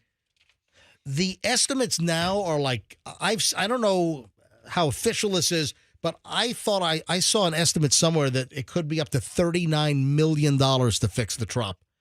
Oh, festers on Google, and it says temporarily closed. Sir, look at this. I just typed in Tropicana Field. Fester went to Tropicana Field has a 4.4 on Google, and it's got the red bar, and it says, "Yep, it is temporarily closed." You are correct. It's temporarily open in the roof. Yeah, but I mean, how does it make any sense? Funny. Yeah, temporarily. what you know I what? I think it could be permanently open. I'm only here for the jokes. I mean, how is it going to make any sense to put, $30 million of new roof on the thing to then demolish it in 3 years because they have the new stadium project? You're going to play 3 or 4 more seasons there. I mean, you amateurize it. It kind of makes sense. It's Major League Baseball. Billions and billions of dollars. I don't think it's bringing in billions and billions of dollars. Major League Baseball does. No, but not the Rays. So if one of your team has a stadium that just needs, $30 million is the price of a good infielder. Listen, here's a report that says Tropicana Field may be left abandoned and unsalvageable after a $39 million estimated repair cost. That's this is from the U.S. Sun. It would be the most St. Pete thing ever if Pelicans just took over. Pelicans in the St. Pete logo? All over the armature and then the seats, and just made nests in there. It became a big bird habitat. The thing is, I don't even see any shreds and remnants. It's totally open now. There's nothing. So I saw aerial. I haven't been down there lately. There were 4 panels remaining. Oh, so I'm looking at it's like 2 and picture a slice of pizza where 6 slices are gone and there's just 2 weird slices just hanging out. I thought I saw a video in the last couple of days where, it might have just been the angle. But listen, there's one side. 95% of the place is wide freaking open. But what do you do with this thing? Are you going to dump $30+ million into a place that you're going to end up bulldozing in years anyway? I don't know. This report says Tropicana Field may be left abandoned and unsalvageable. Yeah, that sucks. Well, listen, they'll figure it out. Listen, you have the drainage problem. Are they going to try to keep it open air and add drainage? But then you got to keep in mind that all of the concessions, all of the suites, none of that is waterproofed. What the whole interior of that was never designed to get wet because it had a roof on the dome. Raymond James Stadium. It can take a pretty hellacious rainstorm and be fine. It's designed to be an open air stadium, of course. Steinbrenner Field across the way. Yeah, that's designed for it. Wow. Boy, I tell you what, man, it's a mess. The thing is, with those walls that are built up to support the roof, there would be no breeze at the stadium. You know what I mean? You'd be in this can. Yeah, because they keep it air conditioned, and the temperature, the climate control when you were inside the dome, inside the Trop, it's pleasant. Put me out there on a 95 day in the middle of July, right after a rainstorm. Oh, it'd be miserable. I believe it was kept at a cool, comfortable 72 was the ambient temperature inside the Trop. I think that's where they. I'll tell you what. Yeah. National media has always given Tropicana Field a bunch of crap about being a junk stadium. I've always had a good experience there. It's always been a comfortable environment to watch a game. I saw a story, and I can't remember where I saw it. I saw a story about all of the election signs all around town, and that it might have been Pinellas County where there was some type of an effort to recycle the signs, because a lot of the signs are on that kind of that plasticky, corrugated, it's like a corrugated box with the ridges in, but it's the plastic material. It makes it a pretty durable sign. Yeah, absolutely. So the issue is you've got all of these signs. Yes, Andrew. Did you once have a contest to have people bring in as many as they could? That's where I'm going, homie. Man, good memory. That's exactly where I'm going. Maybe we should have revived the MJ and BJ morning show election sign roundup. But folks, let me take you back. This is mid-90s. It might have been 96. It might have been and this is when it was the MJ and BJ show. We were over on Gandy Boulevard, South Tampa, with our old company. And I think it was the 96 election. So it was a presidential year. Yeah, Clinton Dole, right? Yeah. Yeah, Bob Dole. Yeah, Bob Dole. Yeah. Hang on, let me do something on MJTV. Bob Dole. Bob Dole. Bob Dole. All right, so there were signs all over the place, and we came up with this idea, the election sign roundup, because if you look around, they're still all over the place. As you drive, these election signs are everywhere. A bunch got blown away, obviously, with Milton, but it seemed they appeared back pretty quickly. They came back. Yeah. But, hey, Andrew, try and find the story. I saw something out of the corner of my eye that there was some kind of an effort locally to collect and recycle these plastic signs. But I wanted to bring up something we did years ago, and we did the MJ and BJ Morning Show election sign roundup, and we had a contest. We sent people out all over the Tampa Bay area, and it was simple. It was like a $5,000 prize. It was a really good cash prize. We gave out a cash enough to get people off their asses. And they were truckloads of it. It was 5 or 10 grand. It was a great number. I think we did first, second, and third place with different cash amounts, but it was enough, you're right, to get people off their asses. And people were coming to the radio station like some guy rented a freaking dump truck. Yeah. And he was collecting signs everywhere. Everybody in his family was in on it. And if you remember, all of the contestants, we had dozens and dozens of contestants, and we commandeered the whole parking lot of the radio station complex on Gandy, like to the point where when we did the roundup and we did the live broadcast from the parking lot, and we had people come by to drop off their loads of signs, and the piles, some of these piles were amazing. Do you remember that employees couldn't even get into the parking lot that day? They had to park across the street. They had to park like at the Burdine's furniture place down the... Remember that? So political signs are a lot different now than they were 20 years ago. Well, 30 years ago. Well, they're very similar. Well, now they're plastic. Before they were paper. Well, and now they use the little wire steppers, and where before they used to use a hammer the wooden stake. So we had all the stakes. That's right. We had staples. We had nails. We had that's right. All the wooden stakes. Yeah, but before the wire frames. Yeah. I remember when I was in junior college, I volunteered on a campaign. I had to make Home Depot runs to pick up stakes for signs for Charlie Crist for state senate. Here's the deal. So we had all these people, dozens of listeners came by with political signs, and we had some enormous piles. We had... You were there, right? I was there, yeah. I was one of the... I remember some of the piles were like 10 feet high. Amazing. It was unbelievable. We had it must have been hundreds of thousands of signs that were brought. And then, we were eyeballing the size of the piles, and it was really clear who was first, who was second, who was third. And two things I remember. There was some... you're laughing. I know what you're going to say. What am I going to say? It was some guy running for some stupid office who we never heard of before. Right. Who came down to the radio station pissed. He threw a crap fit in our life. I'm going to sue you. I want those signs. I'm going to use my signs again. How dare you pick up my signs? You stole my property. This dude... I think it was, I want to say it was like Newport Richie or Port Richie. Because we got signs from the entire Bay Area. Everywhere. It was like 5 counties. It was all over the place. Races I'd never even heard of or people I don't even know. This guy came to the studio. Pissed. And he was just having an absolute meltdown. And I remember Dave Reinhardt had to come out and, calm down. It's okay. Hang on. Here's some jelly beans to calm you down. Well, because Dave Reinhardt always had a bucket of jelly beans on his desk. That was his signature deal. So we had to calm that guy down. He was running for some elected office. I can't remember the guy's name, but I remember we made fun of that guy for like months and months afterward. So I should remember his name. And then the other thing was our dumpster bill. We had to have and it was crazy because the signs were still in the parking lot for days. Then we realized we had to move them somehow. Yeah, the people that dropped the signs off, see you later. They weren't taking them away with them. Nope. They just left them, and our parking lot was unusable for a week. We didn't think about that part really well.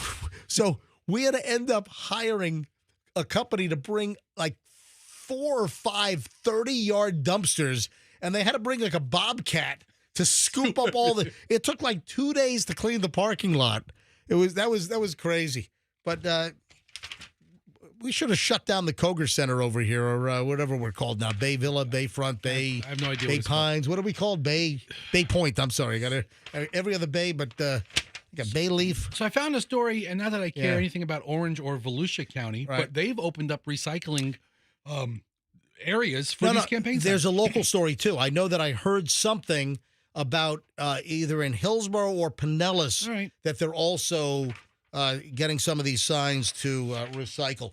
It is 8:29 at the MJ Morning Show here on Q105. It's 104.7 FM. And look who has walked back in the studio. Our buddy, Brian Stern. Any relation to Howard Stern, buddy? Any chance? No, but I get that all the time. So for donor purposes, absolutely. Yes. Yeah. My cousin Howard's a big supporter. My of Uncle Howie and I, we go back a long way. Love that guy. I claim a lot of stuff that, but I will say that Donald Trump and I went to the same high school. President Trump, me, and John Gotti Jr. are the three alumni. Was it like Jamaica High School or something? New York Military Academy, also known as New York Mini Alcatraz. Also, no one volunteers for reform school. Hey, so I've got Brian back in the studio, and I actually have a check from a listener that I want to give you. Hey, I stopped off at the American Red Cross yesterday. I'll give you the story in just a couple of minutes here. So, Brian, hang out with us. Hey, Roxanne's out today with her big toe amputation. So, Did you hear about that? Yeah. No. So let's not dwell on that. All right. So hey, we'll fill you in just. I would have done it for free if she paid money for it. I would have taken care of it. This isn't a time for jokes. Yes. May it rest in peace, kind of thing. Her toe. No. Well, maybe your toe. All right. So I got a couple of Taco Bell stories today. We've got this is a skin crawling story right here.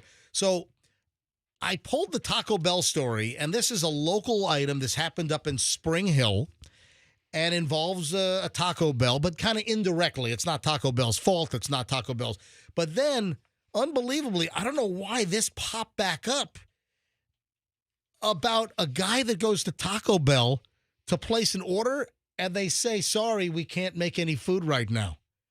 And it's the most bizarre reason at this Taco Bell. All right, first, though, here's the local story from Channel 8. 32-year-old Spring Hill man is behind bars, tried to solicit a 13-year-old for sex over social media, according to the Hernando County Sheriff's Office. Detectives said that John Paul Latasimia, or is it, that's an I. John Paul Iadasemia. Okay. What the hell? I've never seen that name. Was charged with traveling to meet a minor for sex and unlawful use of a two-way communication device. Hernando County investigators said that after being alerted to the communication, they used the victim's account to continue undercover communication with this Iadasemia, at which time he sent several sexually suggestive messages and suggested that she, who he thought was a 13-year-old girl, he's 32, and that they meet at a Spring Hill Taco Bell. How romantic. I mean, what a sicko. This is unbelievable. Big spender. Yeah. The sheriff's office said that when Iadasemia walked into the Taco Bell, he was immediately arrested by the Hernando County Sheriff's deputies. He knew the girl that he was trying to meet was 13. That's what he claimed. So after sure. So after he was cuffed and stuffed and read his Miranda rights, that's when apparently he said that he knew the girl was 13, but was not planning to have sex with her unless she was over 18. All right. Get out of here.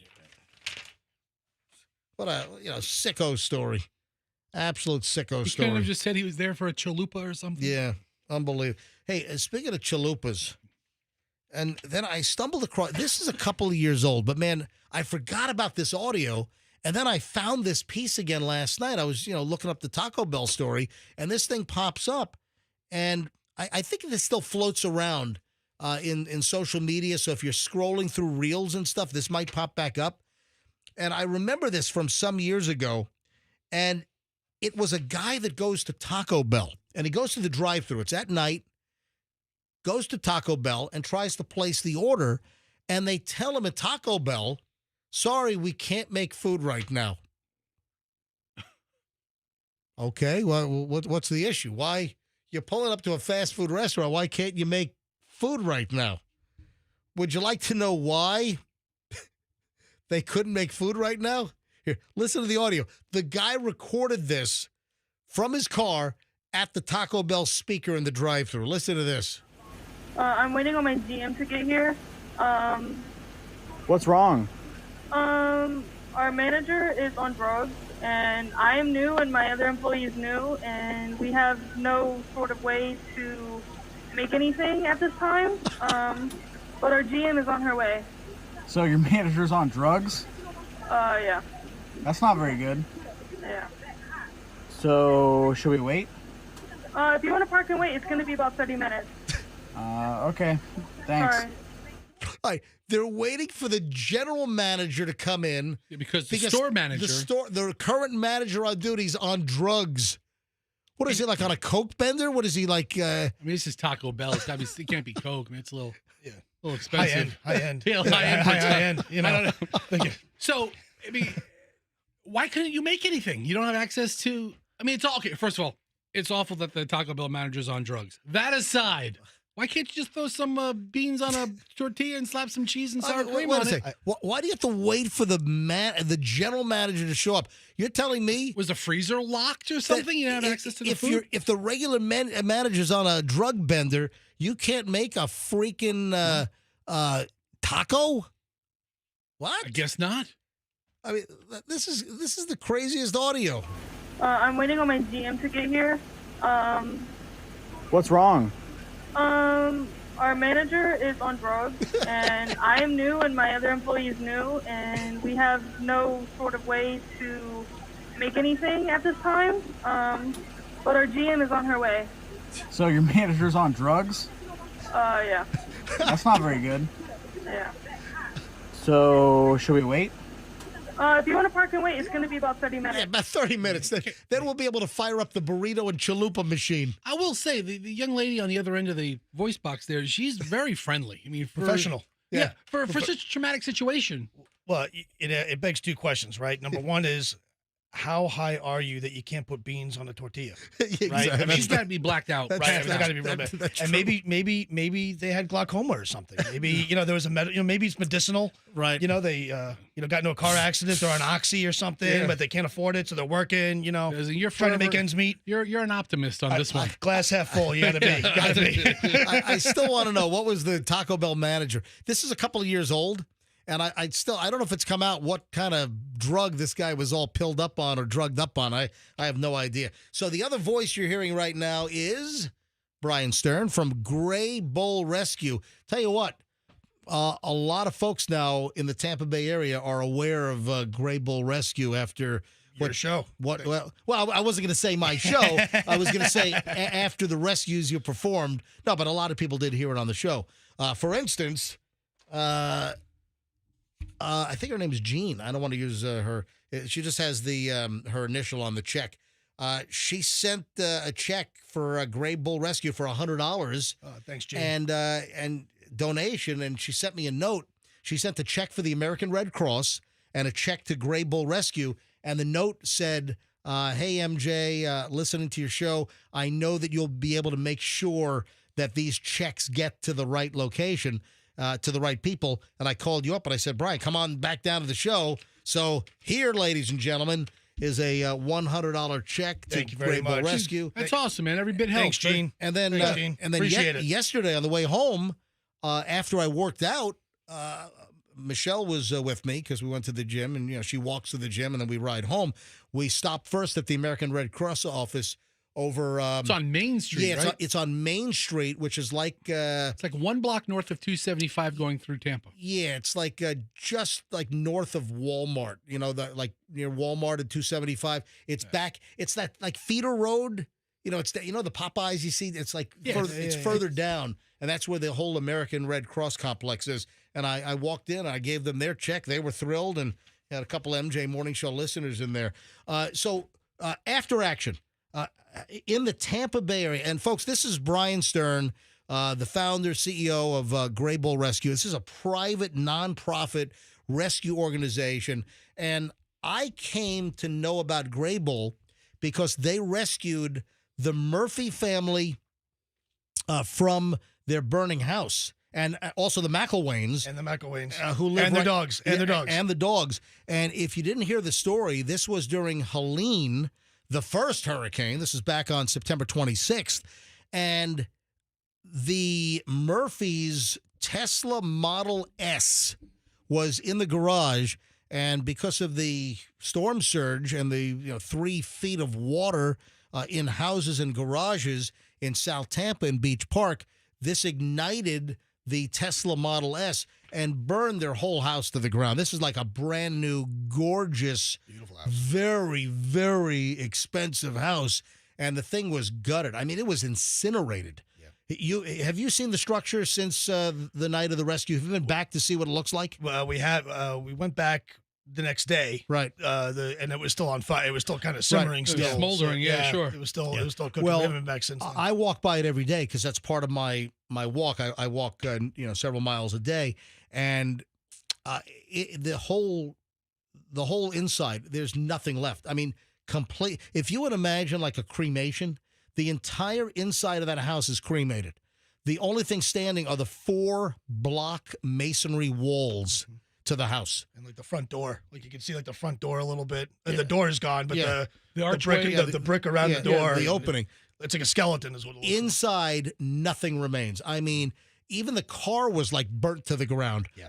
I still have the video that I took of the burned out shell. It's on my Instagram at Certified MJ Radio. You gotta scroll down because it was back in late September. But there's video of me walking around this burned down house due to the Tesla fire.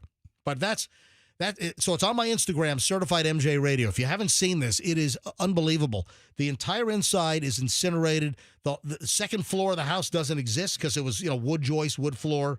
And their roof looks worse than the Tropicana. There's no roof. Gone. Literally the only thing standing in the 4 block walls of the perimeter of the house. That's it. Okay, we've all seen burned out houses. This is unbelievable. And of course, they're not going to have an electric car anytime soon.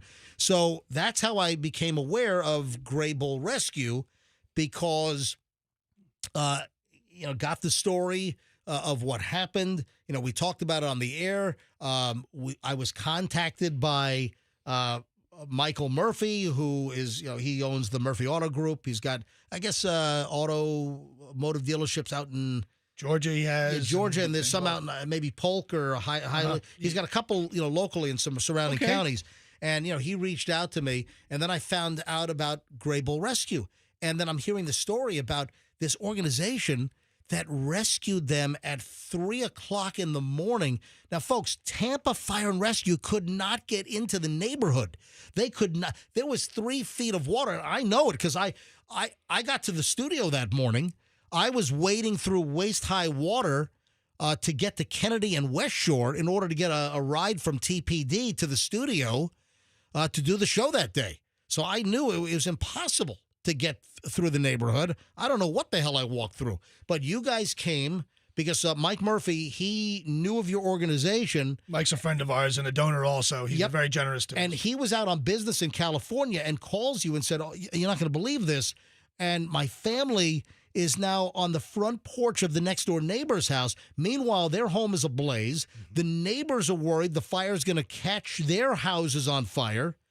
And anyway, at 3 o'clock in the morning, you and your team come in with inflatable rafts to get these 2 families to safety and away from this structural working fire.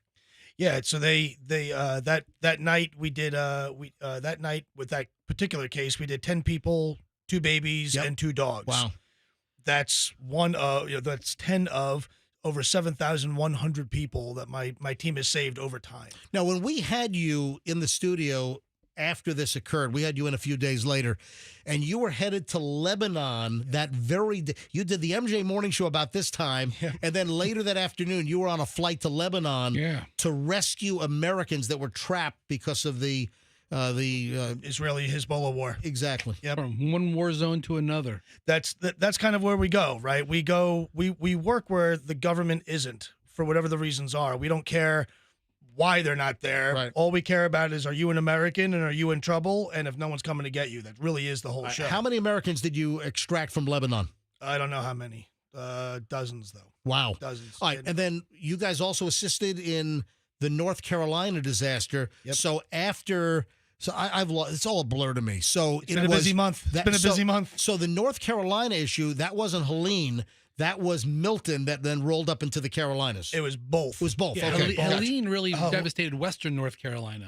See, I've lost track of which the one. Asheville area, that valley area. Really. Western North Carolina, where like whole towns were erased and 50 or 60 people are still missing. Yeah. So we went from Helene, we went from Mike Murphy's front door to the rest of Tampa and Pasco and all throughout the So region. how many others did you rescue in the Tampa Bay area because of our storms? Dozens and dozens. Wow. Dozens and dozens and dozens. We did like 50-something at Fowler and 15th.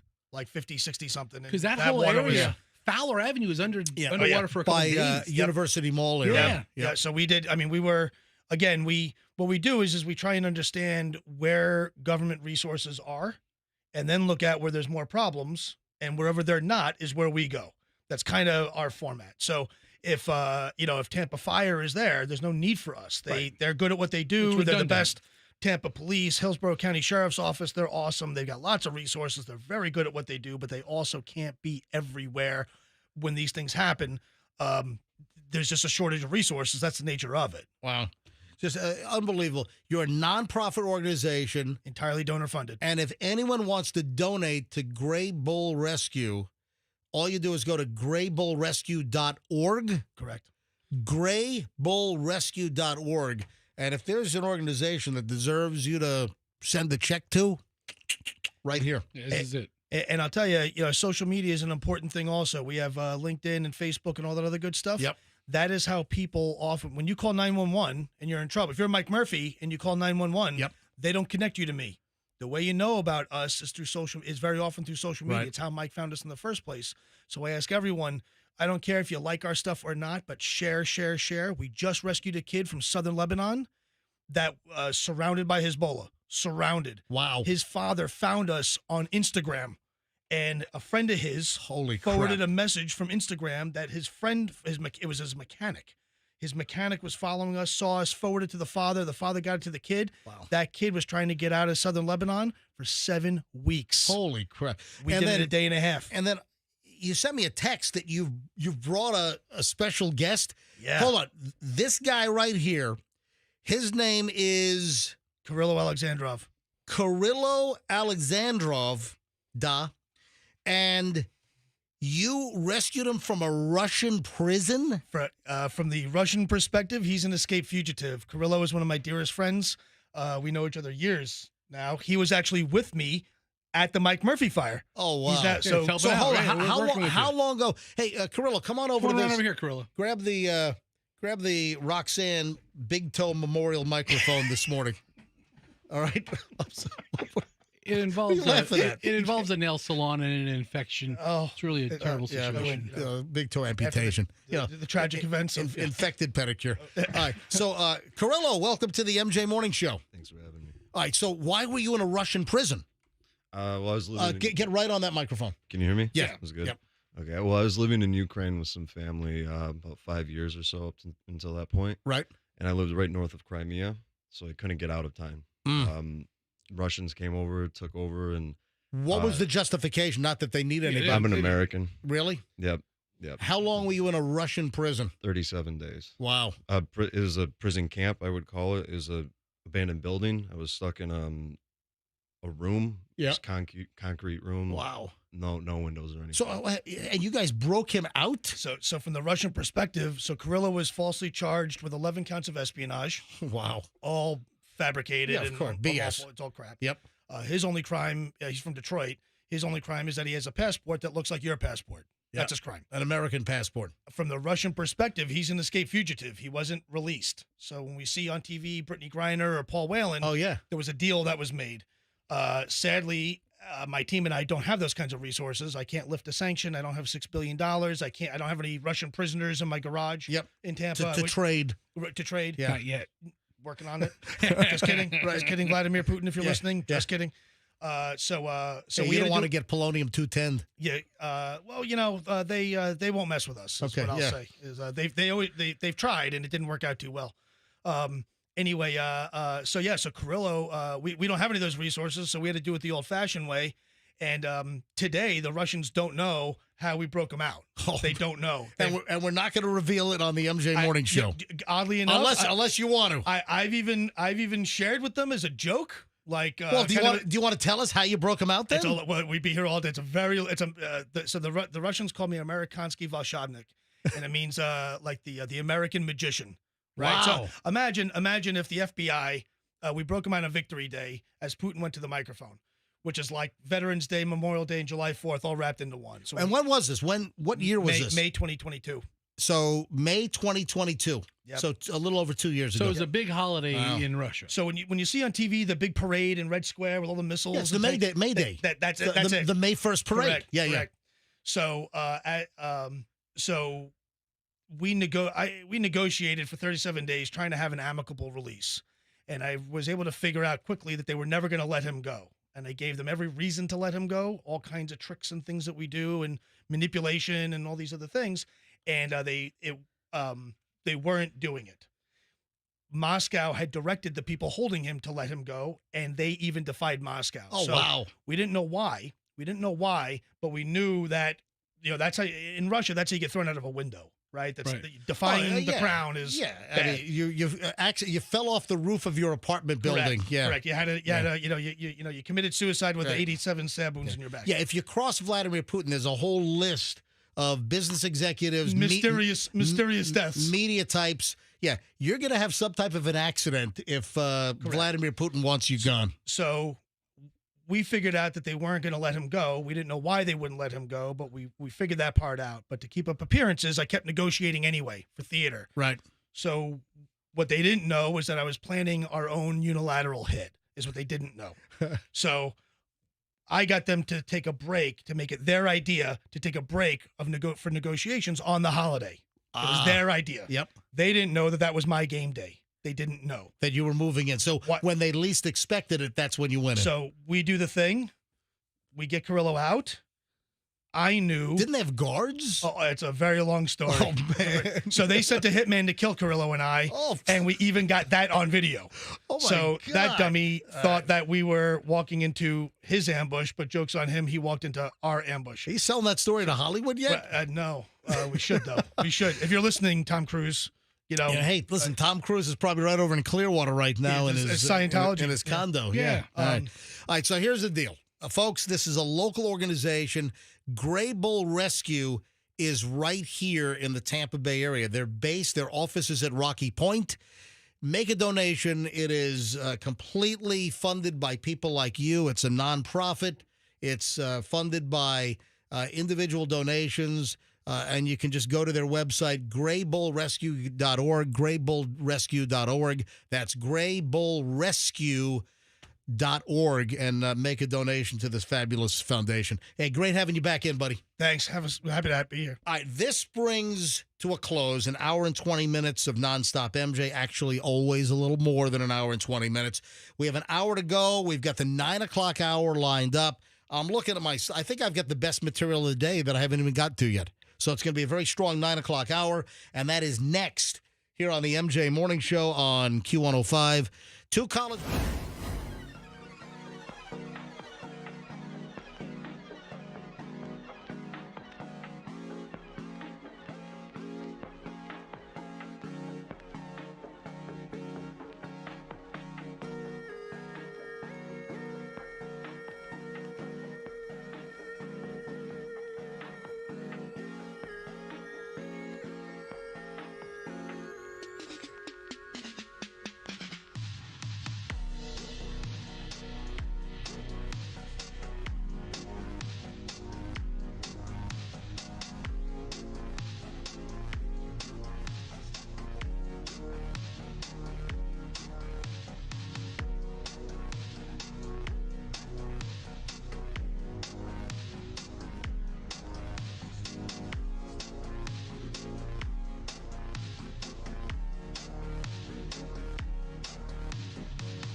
Yeah, my wife doesn't like this Dave Matthews song, Ants Marching. I think it's great bumper music. It's great rejoiner, 9 o'clock exactly at the MJ Morning Show. Hey, one other thing with Gray Bull Rescue, and Brian, you could use a couple of donations right now, non-monetary, but actual physical donations for equipment. Yeah. What does Gray Bull need?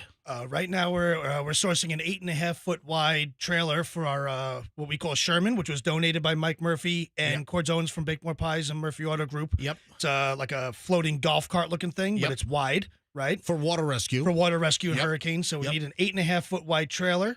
Has to be that wide and like 12 or 16 feet long is good. Like a box trailer. Yeah, enclosed though. Very important, enclosed. Enclosed box trailer.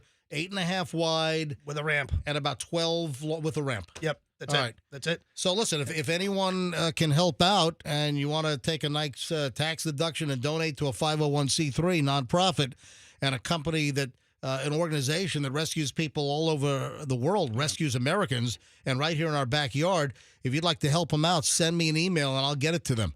MJ at mjmorningshow.com. If you'd like to donate a trailer to Gray Bull. Yeah, a cargo trailer. Yeah. An enclosed, like a car hauler. Car hauler. Yeah, you've seen these things. And used is okay. Yeah. We don't need pretty. We just need good. So if you'd like to donate it, send me an email. I'll get the information to Gray Bull. Send an email to MJ at mjmorningshow.com. That's MJ at mjmorningshow.com. And what's the second thing? Second thing we need is a set of jet skis would be nice. Used is okay again. We use them for water rescues and also a fifth wheel trailer thing that we use to sleep in the natural disasters. Now, you don't want the actual physical Kawasaki stand-up jet ski. You want the one with the seats like a wave runner. So exactly right. So if I have to rescue Mike Murphy's kids, we walked into the flood. It would have been really awesome if I had something with a motor on it. So I'm very that would have been really great. I'm very literal when it comes to jet ski because I learned on a 1976 the stand-up one Kawasaki 220 back in the early days of the jet skis. Yeah, with a StarTAC phone, right, or a bag phone, maybe. Right. There was no phone back then. No phone back in 1977 when I was on a Kawasaki 220. Yeah, the sit CC. down, the sit down one. So that's what you want. So if Mike Murphy calls and he says my house is on fire, my kids are trapped, we walked in with our rafts and stuff. It would have been way safer, way easier, way faster if we had something with some power on it. Awesome. And then we're also looking for like a fifth wheel trailer. Yep. That we can sleep in during these disasters. Like a command center or Correct. something. Exactly right. Base. Exactly right. Used is okay. We don't need new. We're not going to Maui with these things. It's all for local use. So a car hauler trailer. A couple of trailers. Couple of wave runners. Yeah. Wave runners. Right? And then the command center, like a fifth wheel kind of, RV fifth wheel to tow around. All right, man. Listen, great to have you in again. And if anyone can help out, or if you want to write the check to pay for this stuff. Yeah, that'd be great. Yeah, send me an email, mj@mjmorningshow.com. That's mj@mjmorningshow.com if you can help out with the big stuff there. Or just make a donation. Go to their website. Give them $10. Give them $15. If I can get thousands of people to do that, that adds up. Just go to graybullrescue.org. That's graybullrescue.org. Okay, great to see you again, my friend. Thanks so much, guys. Appreciate it. Hey, thanks for coming My in. pleasure. All right. What time is it? 9:03. We got plenty of time here and a lot of stuff to do. Hey, you can hang out if you want. Just I'll leave your microphone if you want to. It doesn't get much more exciting than it already has been. I was going to say I'm. It's downhill from here for you. We're doing a thing this morning with Costa sunglasses in Naples, so I'm dreading that drive. So we'll hang out for a few minutes. Right. You gotta get going. Get going. Take care of your business. Gotcha. Here's better. Here's better. Okay. Here's better. If that's okay. You're always welcome. All right. So here's the deal. We have a bust out in Polk County. Dude, I have problems with these every time I see them. What, the massage parlors? Well, first of all, who goes to those massage parlors in a shopping center? You got a seedy shopping center, and all it says is like massage. What do you mean, who goes? What do you mean? I always wonder how these guys pay rent. What's their deal flow? Yeah. All right, now, here's the deal. Who thinks that's a legitimate massage? All right, if you want to get a legitimate massage, you go to like Massage Envy, all right? That's a legitimate massage place. Massage Envy, not some place that just says massage with the windows all blacked out next to an AutoZone, okay? Right. Everybody knows what it is. I mean, it's not a massage. It's a whack shack. We get it. We know what goes on there. They're usually not in the middle of downtown. They're a little off to the side a little bit. They keep a low profile. The Polk County Sheriff's Office has arrested 21 women, all Chinese immigrants. And believe it or not, all were legal. All had actual... I saw the mugshots of all 21. Yeah. Like Chinese grandmas. Yeah. I mean, that's a shame. I mean, they're all like that's a real crime. They're all like older women, like mid to late 40s, maybe 50s. They've been doing this for 30 years. This is their field, and it's awful. Anyway, 21 women from 12 different Asian massage parlors were arrested for prostitution in Polk County. According to Grady Judd, undercover detectives with the Polk County Sheriff's Office Vice Unit did a 2-day operation, started on Monday, November 4th, earlier this week.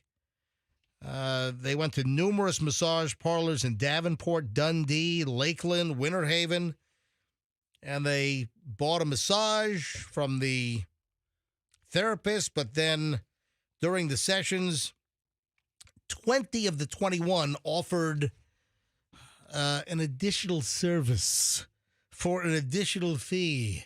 Sex act for money. So Polk County Sheriff's Office said that one of the suspects, Jinja Huang, hit the undercover detective when he denied her advances, according to Channel 8. Yeah. We want our communities to be safe and free from illegal activities and criminals who take advantage of people. These arrests are part of our ongoing efforts to hold those who break the law accountable. We're focused on keeping our neighborhoods safe, and we'll keep cracking down on businesses that operate outside the law. Statement from Sheriff Grady Judd. Yeah, I've got the whole list here. Would you like to know the names of the businesses that were whacked? No pun intended. All right, so here we go. Or busted. Yeah. Here is the list.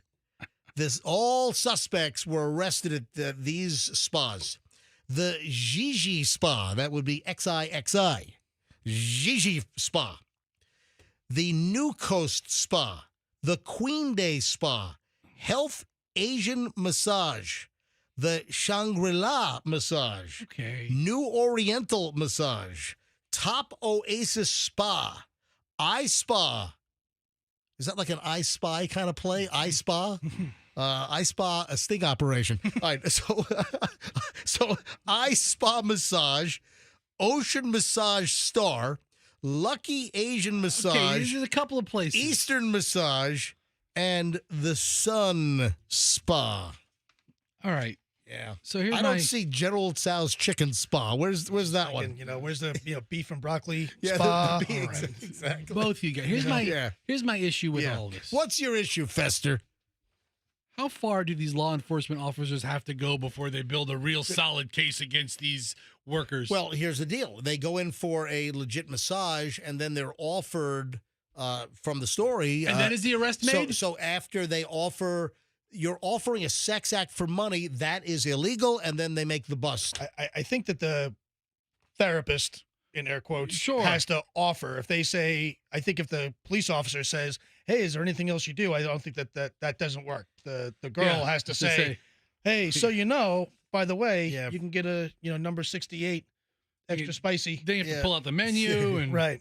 See what size you want. One from column A, one from column B. Right. All right. I'm just saying, are there a lot of deputies walking out of these places feeling really relaxed, saying, "Oh, by the way, we're arresting everybody in here." No, dude. I want to know, when does the cop stop? They got to be mic'd up and cameraed up. Yeah. And They stuff. go in for the massage, and then apparently the masseuse then offers the services for additional money, and that's when they can make the bus. I can't believe we act like this is breaking news when this happens. Listen, but it happens, and does this contribute to seedy individuals, or does it contribute to other issues in the community?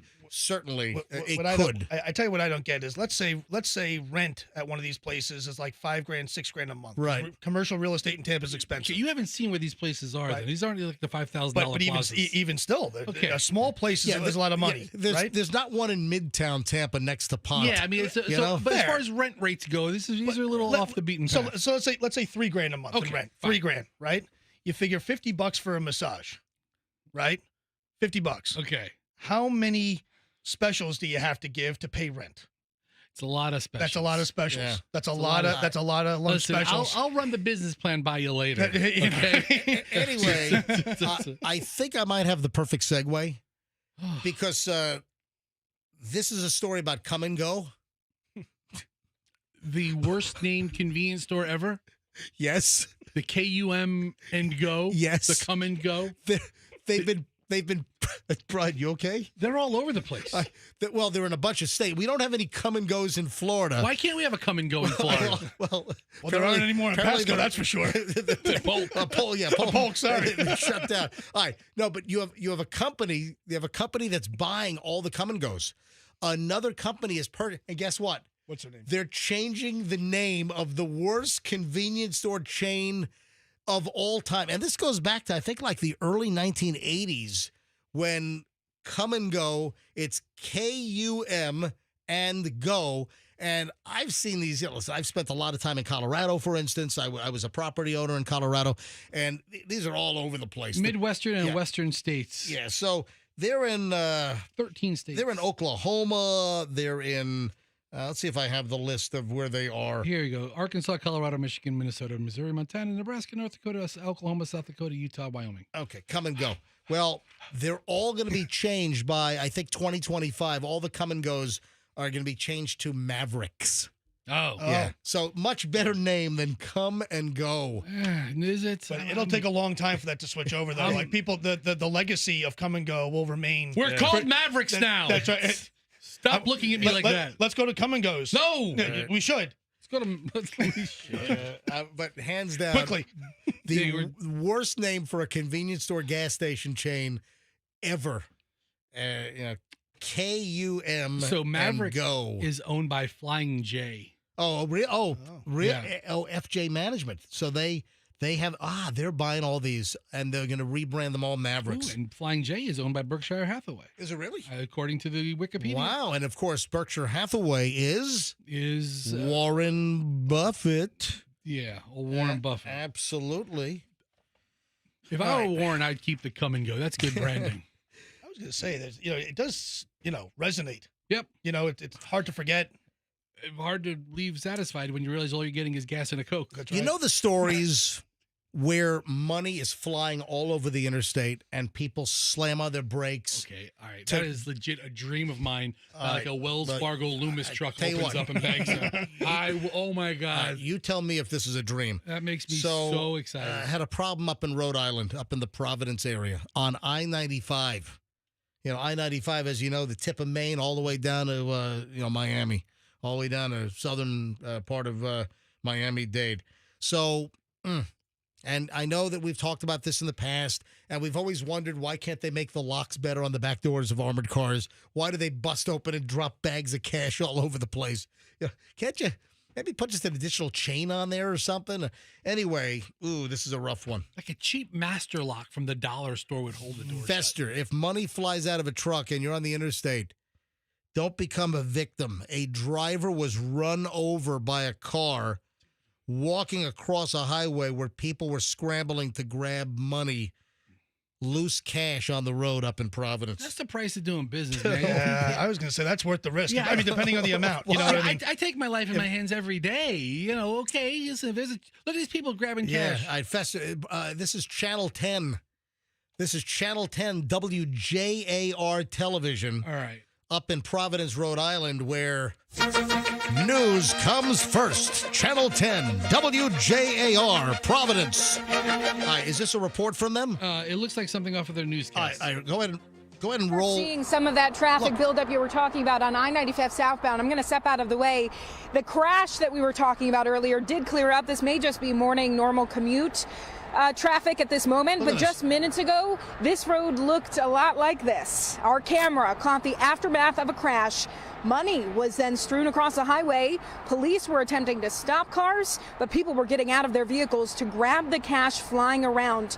Now, the medical examiner was on the scene and a body was removed from the scene. And we have not heard confirmation about exact injuries or even fatalities at this point. It does seem likely with what we did see from the medical examiner. We are working to get you more information as traffic continues to build up here on 95 South near Providence. Reporting live in Providence, Abby Butkavoli, NBC 10 News. Yeah, let me fill you in. When they put somebody under a white sheet on the interstate, it's a clue. Yeah, there's a little hint for you. Yeah, a driver was struck and killed getting out of his car to cross I-95 up in Providence, Rhode Island, scrambling for cash that was flying all over the interstate. Kevin Elliott McCourt stopped his car on I-95 around 5:40 a.m. on Wednesday and had already walked across the southbound lanes when he was fatally struck by a Volkswagen SUV on the northbound side. Deadly accident came as civilians and cops were videoed, and we just listened to that, chasing down dollar bills.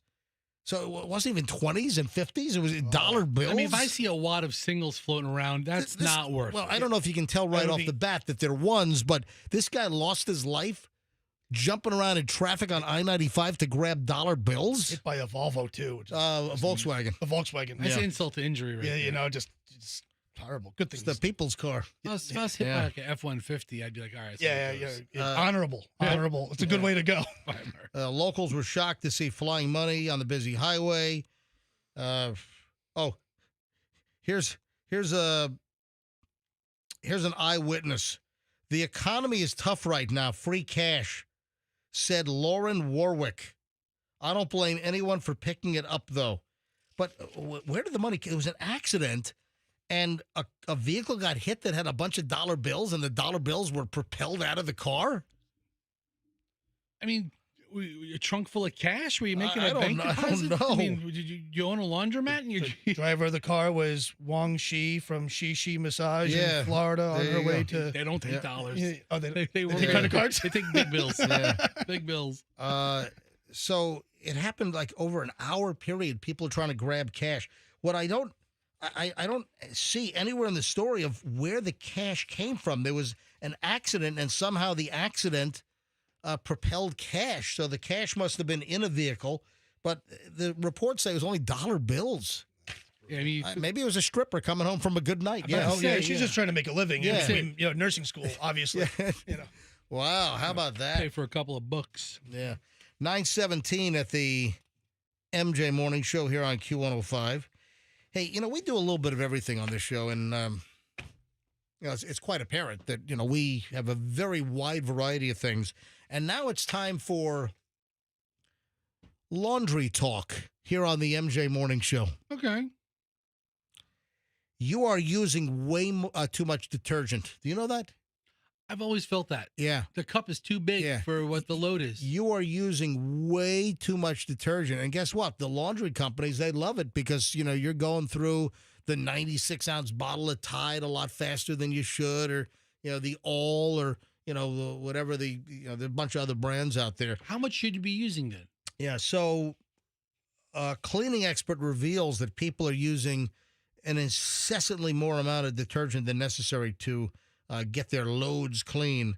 Yeah, the appliance doctors say that the measuring cup provided with your laundry detergent is nearly 10 times larger than what's actually needed. So, they give you that little cup. Oh, they're use giving me this. the cup. Right, use this. Fill this up, is what you need. Yeah, fill up the cup.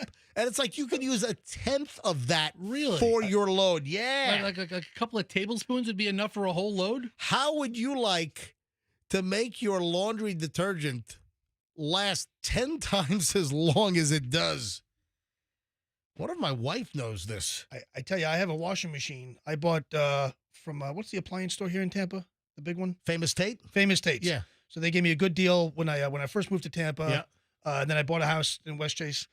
And I bought this like space age washer dryer thing, right? Yeah. My washer dryer has Bluetooth and Wi-Fi on it. Yeah, right. Right. It's like one of those like fancy, right? Right. And what you do is it comes with a magazine like a gun, right? So you load up this thing, and then based off the weight of the load, it determines how much detergent to do. So I wonder if the washing machine company knows this because they're not in bed. Obviously it's not a cup thing, right? Big washing machine is not in bed with big detergent. Exactly right. Exactly. The conspiracy is not present between the washing machine and the detergent You would company. think it's a symbiotic relationship, but it's not. Probably not. Probably not. Listen to this.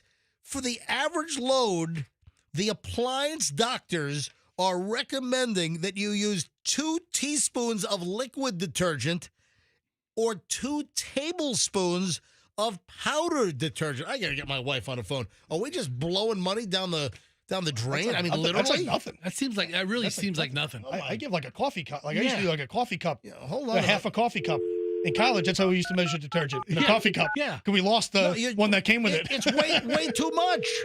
It's way too much. I mean, they're talking about fractions. They give you that little plastic thing that you unscrew off the top. Yeah. And people think you got to fill it up. No, a tenth of that. And it's chemicals anyway. It's probably, this is why education in America is all messed up. This is what causes, problems is, all the, pest, whatever. Hey, Michelle.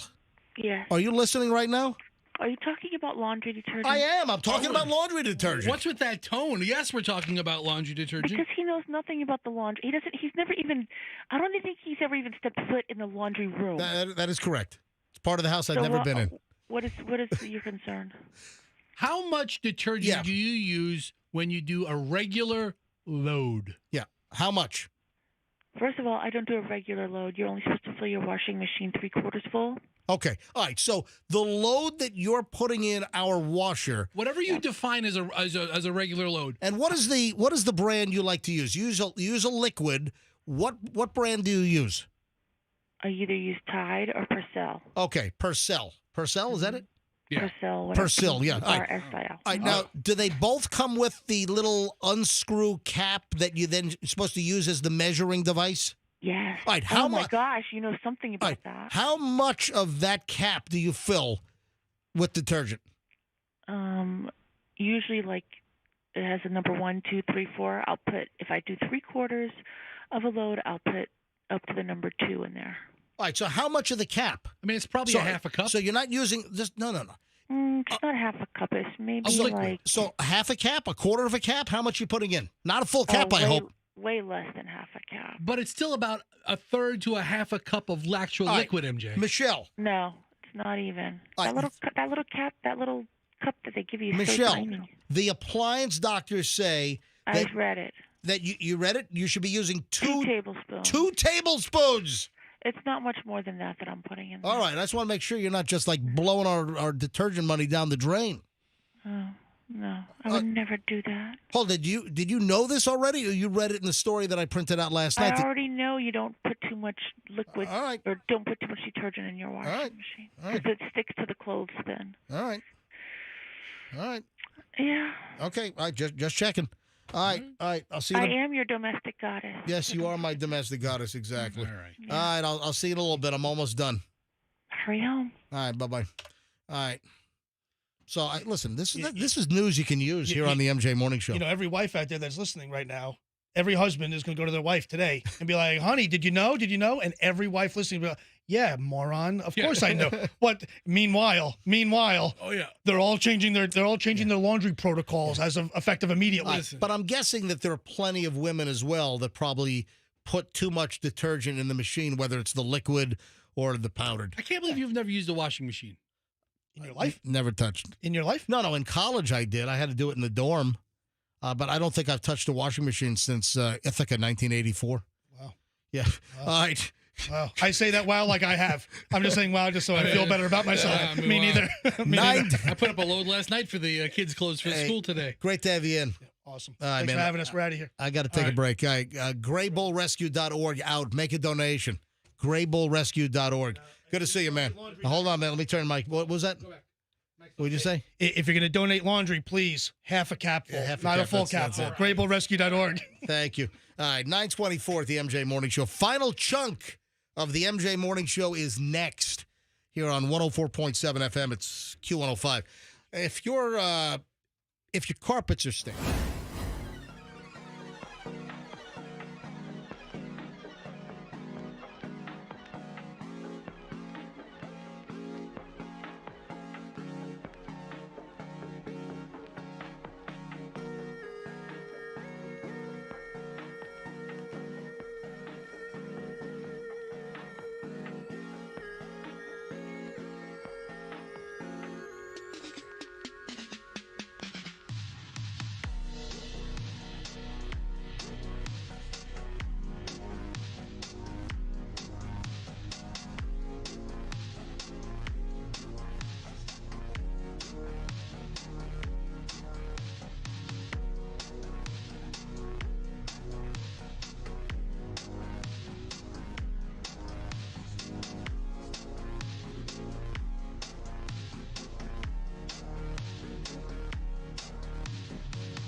Oh, yeah, we got to play this. Fester, did someone just tip you off to this? This is great. Oh, boy, is this great. All right, a couple things. One, I love the sheriff, Sheriff Judd, and his press conferences. When we were talking about the story, I think was the last segment? It was. Yeah, the last segment. Yeah, the beginning, right around 9 o'clock. I saw it in a written article. Yeah. And then I went and found the actual verbiage. Yeah, we were speaking about the massage parlor bust out in Polk County, where there were, 21 arrested and a whole bunch of massage parlors where undercover officers were offered additional services for additional money beyond the normal massage protocol. And one of the people arrested got very aggressive toward the officer and hit an officer. Yeah. All right. So here's the deal. This is some audio from Sheriff Grady Judd's presser. All right. Listen to this. She's 60 years of age. I'm sorry, she's 37 years of age. She charged $60 for a massage. Now, this was supposed to be a legitimate massage. My undercover agents asked only for a regular legal massage. But she started upcharging and inappropriately handling, in fact, tried to have full sex with this undercover detective to the point that he had to push her off and start to get up to leave. Wow. She was extremely aggressive. At which point she grabbed him, tried to get him to sit back down. She stood in front of the door so he couldn't leave. Wow. And then she tried to hold him down. Hold him.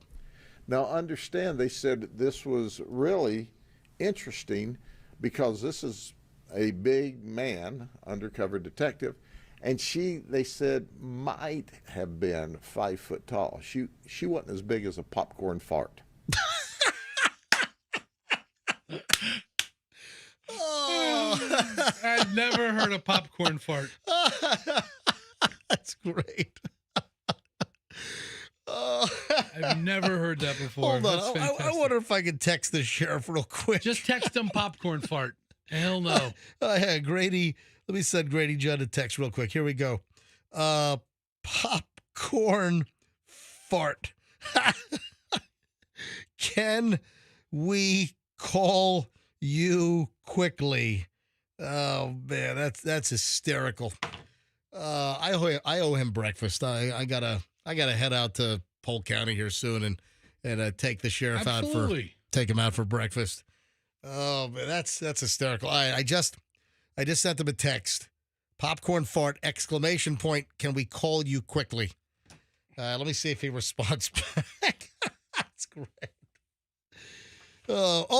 Speaking of law enforcement, guess who is beginning a 2-year prison sentence for her role in a humongous fraud, a major, major, major fraud. Beginning a 2-year prison sentence. I don't know. Right now. Who? Any idea? Like not Epstein wasn't a fraud. Let me give you a little audio daily double hint. Like I was saying, it's FTX. It's a safe and easy way to get into crypto. Yeah, I don't think so. Oh, and I'm never wrong about this stuff. Never. The girlfriend. Yeah, the girlfriend. Ellison or something? Caroline Ellison. She got 2 years? 2-year sentence for her role in the whole Bankman-Fried FTX crypto scam-a-lama. How long did he get? He got a long time, right? Yeah, he was convicted and sentenced to 25 years in prison. So Sam Bankman-Fried, SBF, he's going to do 25 years.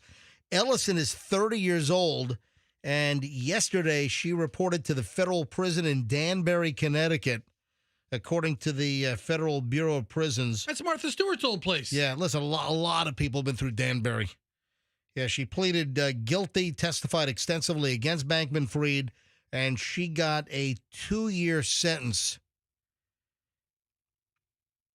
This happened yesterday. She turned herself in to begin the sentence.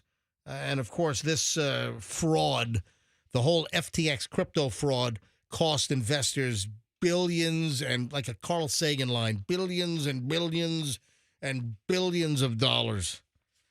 You know, one really cool aspect here with Caroline Ellison, you know, she's the girlfriend of Sam Bankman-Fried. You know, Danbury has a lot of rehabilitative stuff. They have, you know, different areas in the facility where you can work. They have a wood shop. And the beauty of this is that Caroline Ellison can work in the wood shop, and she won't have to use the lathe. She'll be able to use her beaver teeth. Yeah.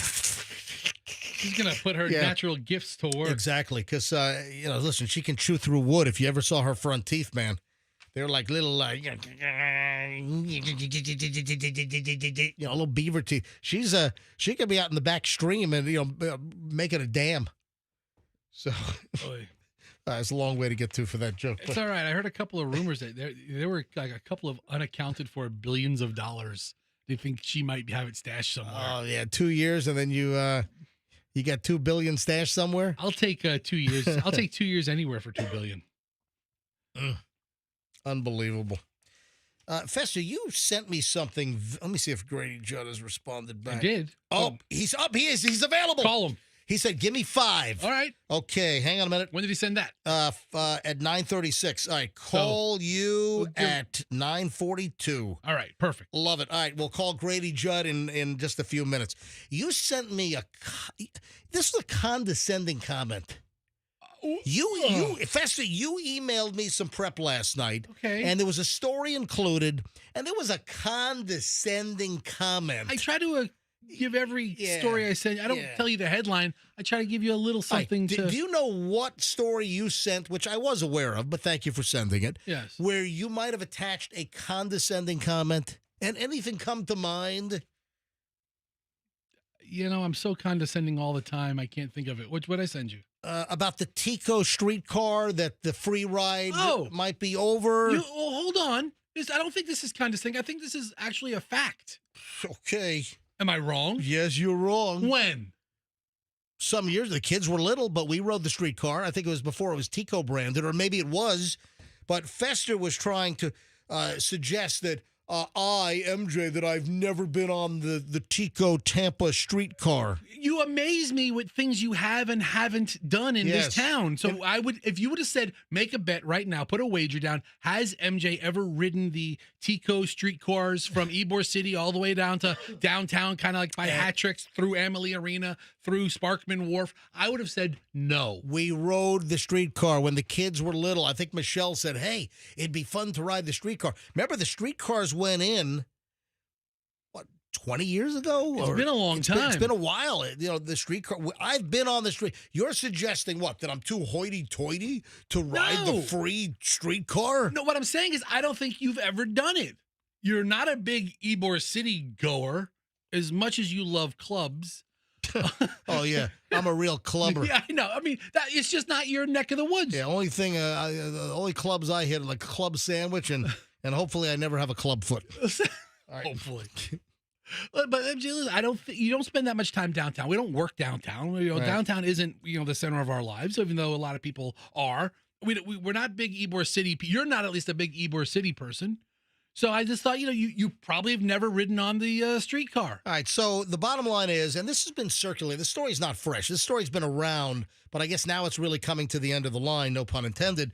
But the Tampa streetcar, which has become popular, it took a while. Those things were running pretty light and empty for a long time, but then now they're really utilized. Yeah, and if you go back to Tampa Bay history, you go back to like the 1930s, 1940s. There were extensive streetcars with the overhead electric wires that ran all through downtown Tampa.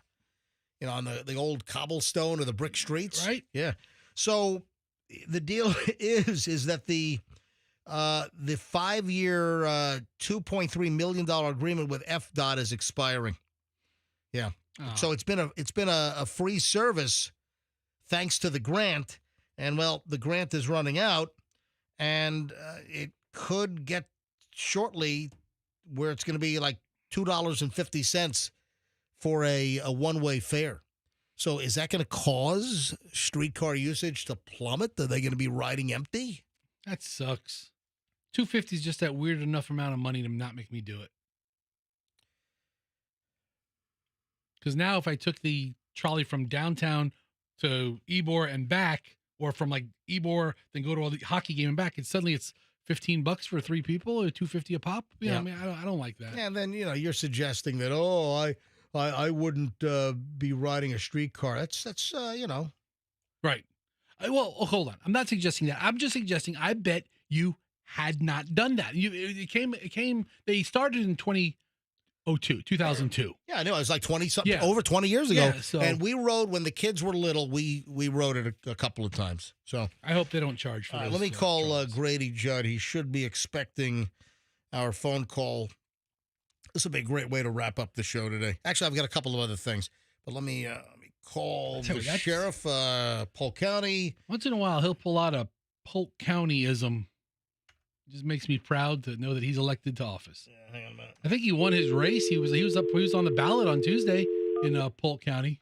I think it was a 86% landslide. Really? That's good. Good morning. Good morning, Sheriff Grady Judd, MJ Morning Show, calling on a Friday in the final minutes of the show. So we were talking about your undercover bust at the Asian massage parlors and the additional services offered to your undercover detectives. And, we played a little portion of your press conference. Let me just play, let me play just a little bit of this. Here we go. Here we go. All right, Fester and then she tried to hold him down. Now, understand, they said this was really interesting because this is a big man, undercover detective, and they said, might have been 5 foot tall. She wasn't as big as a popcorn fart. That could be the line of the year. So the masseuse that was offering additional illegal services, a popcorn fart. Yes. Well, the other thing they wouldn't let me say is done hung one. You know what? It's probably a good call, Sheriff. I probably would have stayed away from that one myself. No, I just got to know this. We, obviously, Sheriff, we've been friends, for a long time. We've had you on countless times over the years on the MJ Morning Show. Do you script any of these lines, or they just come to you during these pressers? No, unfortunately for my communications team, they just come to me in the moment, because my communications team just like shakes their head and they go, "Really? Really? You just said popcorn fart to the whole world?" And I said, "Yeah, I guess I did." But listen, nothing beats Grady Judd's communication skills. And listen, you get the stories across, and you take law enforcement extremely seriously in Polk County. And, you're able to drive the message through with your animated commentary at these pressers. And I think it's a great thing. With MJ, I talk to people like I was sitting on their couch with them, or I'm sitting at a bar having a beer with them. I mean, I just tell it all. Brothers and sisters tell it all. And that way, if you do that, you don't have to remember the lies you told. And most people in elected office just won't look you in the eye and tell you the way it is. And it's worked for me. I tell you, speaking of elected office, you had a real nail biter on Tuesday. Wow. I am grateful for the people of Polk County allowing me to serve as their sheriff for another term. I got almost 84% of the vote. Wow. That gives me 16% to work on if I can't convince them to vote for me next time. Guess what? The 16% that didn't vote for you, they were arrested by you. Well, I figure that. And in all honesty, I took a strong stand against Amendment 3. Yeah. I have seen it, marijuana destroy families and, create a less than desirable quality of life. And, I'm certain I lost some points over that. But, the people of Polk County elect me to work hard. And like I told them, I said, look, I'm not telling you how to vote. I'm just giving you my perspective based upon my education and experience, and how you vote's up to you. But, some people said, well, they didn't like that, and I understand. So, but I'm grateful. I'm grateful for 84% of the vote. That, when you get more vote than Donald Trump in the county, I feel good. There you go. How did Amendment 3 do in Polk County? It got 52% of the vote in Polk County, and of course it needed 60 to pass. Yeah. It's just amazing. So, the people that voted for Amendment 3 and still voted for you a little higher up in the ballot. Yes, they did. Yeah. And I'm grateful. But we have that kind of respect for each other, because as I told them, I'm not here telling you how to vote. That's a personal thing. I'm just giving you my education and my information that and what I've seen. And then how you vote. I told them straight up, you're my bosses. If you say, Sheriff, we're going to pass this, then I'm going to salute and say, yes, ma'am, and yes, sir, you're the boss. And that's what we're going to do. But the outcome was the outcome. I didn't think it would pass.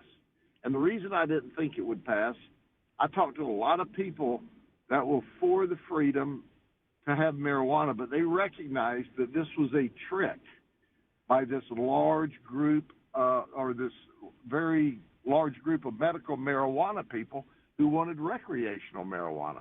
So I think more than anything, the fact that they could sell you marijuana and it was okay, but if you grew a plant in your backyard, it's against the law. I think they saw that as, we don't want that going on. Yeah, I think a bunch of executives with the small number of marijuana growers that would have really had a windfall, I think they might have canceled their orders for their Gulfstream G650 private jets. They needed to, and they can go back and ride commercial for another 4 years, I guess. Yeah, so the statewide total, Amendment 3 failed. It had 55.9% of the votes statewide, and it needed 60, the supermajority, to pass, which it didn't. So in Polk County, Sheriff, your county was even lower than the state average. Yes. Interesting. Yes, absolutely. Let's get back to the important thing. The popcorn fart. A popcorn fart is somebody who's small. It describes something small, right? Very small, just a little fart. Just the tweakers. When you get over 60 years old, you can't trust a fart anyway. I love it. Sheriff, great to have you on. I still owe you breakfast some weekend out in Lakeland or something, okay? Listen, come over and I'll buy breakfast, and we'll talk about how wonderful and safe Polk County is. And once again, I am totally honored, and my heartfelt thanks to everyone who allowed me to have another term as sheriff. All right, Sheriff, we'll talk to you soon. Sheriff Grady Judd, Polk County. Have a good weekend. Take care. All right. So I guess a popcorn fart would describe the amount of votes the other guy got. Exactly. 9:50 at the MJ Morning Show. Oh, what a way to end the week here. All right. I don't know if Roxanne's going to be back on Monday. I suspect she'll continue to be out on Monday. So thoughts and prayers with Roxanne. Yeah. Roxanne with the big toe amputation on her right foot. Infected pedicure. Listen, you got to be careful with mani-pedis these days, and Roxanne found out the hard way. But we'll get the whole story from her shortly. I don't expect her back on Monday, but hopefully maybe Tuesday. All right, folks, have a great weekend. Prayers for Roxanne and her missing big toe on her right foot. And just have a great weekend, folks. All right? And I'm glad that DeFester and I were able to toe the line this morning. Ooh, you know what? Oh, my. What did I just say? What did I just say? I can't help myself. All right, folks, have a great weekend. We'll see you back here. Listen, I'm heading to Fort Lauderdale with my dad, coding out and then revived and now talking and alert in the hospital. I'm heading to Fort Lauderdale. Are you going to be here Monday? Yes. That's the plan? I will absolutely be here Monday on the MJ Morning Show on Q105. If you want to drop me an email, I'm mj@mjmorningshow.com, private personal email. Hot tips, gossip, anything good for the show. You want to say hello, mj@mjmorningshow.com. And, of course, follow my Instagram. I'm sure I'll be posting stuff this weekend. Certified MJ Radio. Give me a follow. Certified MJ Radio. See you Monday, folks. MJ Morning Show, 104.7 FM. It's Q105, and let's be careful out there.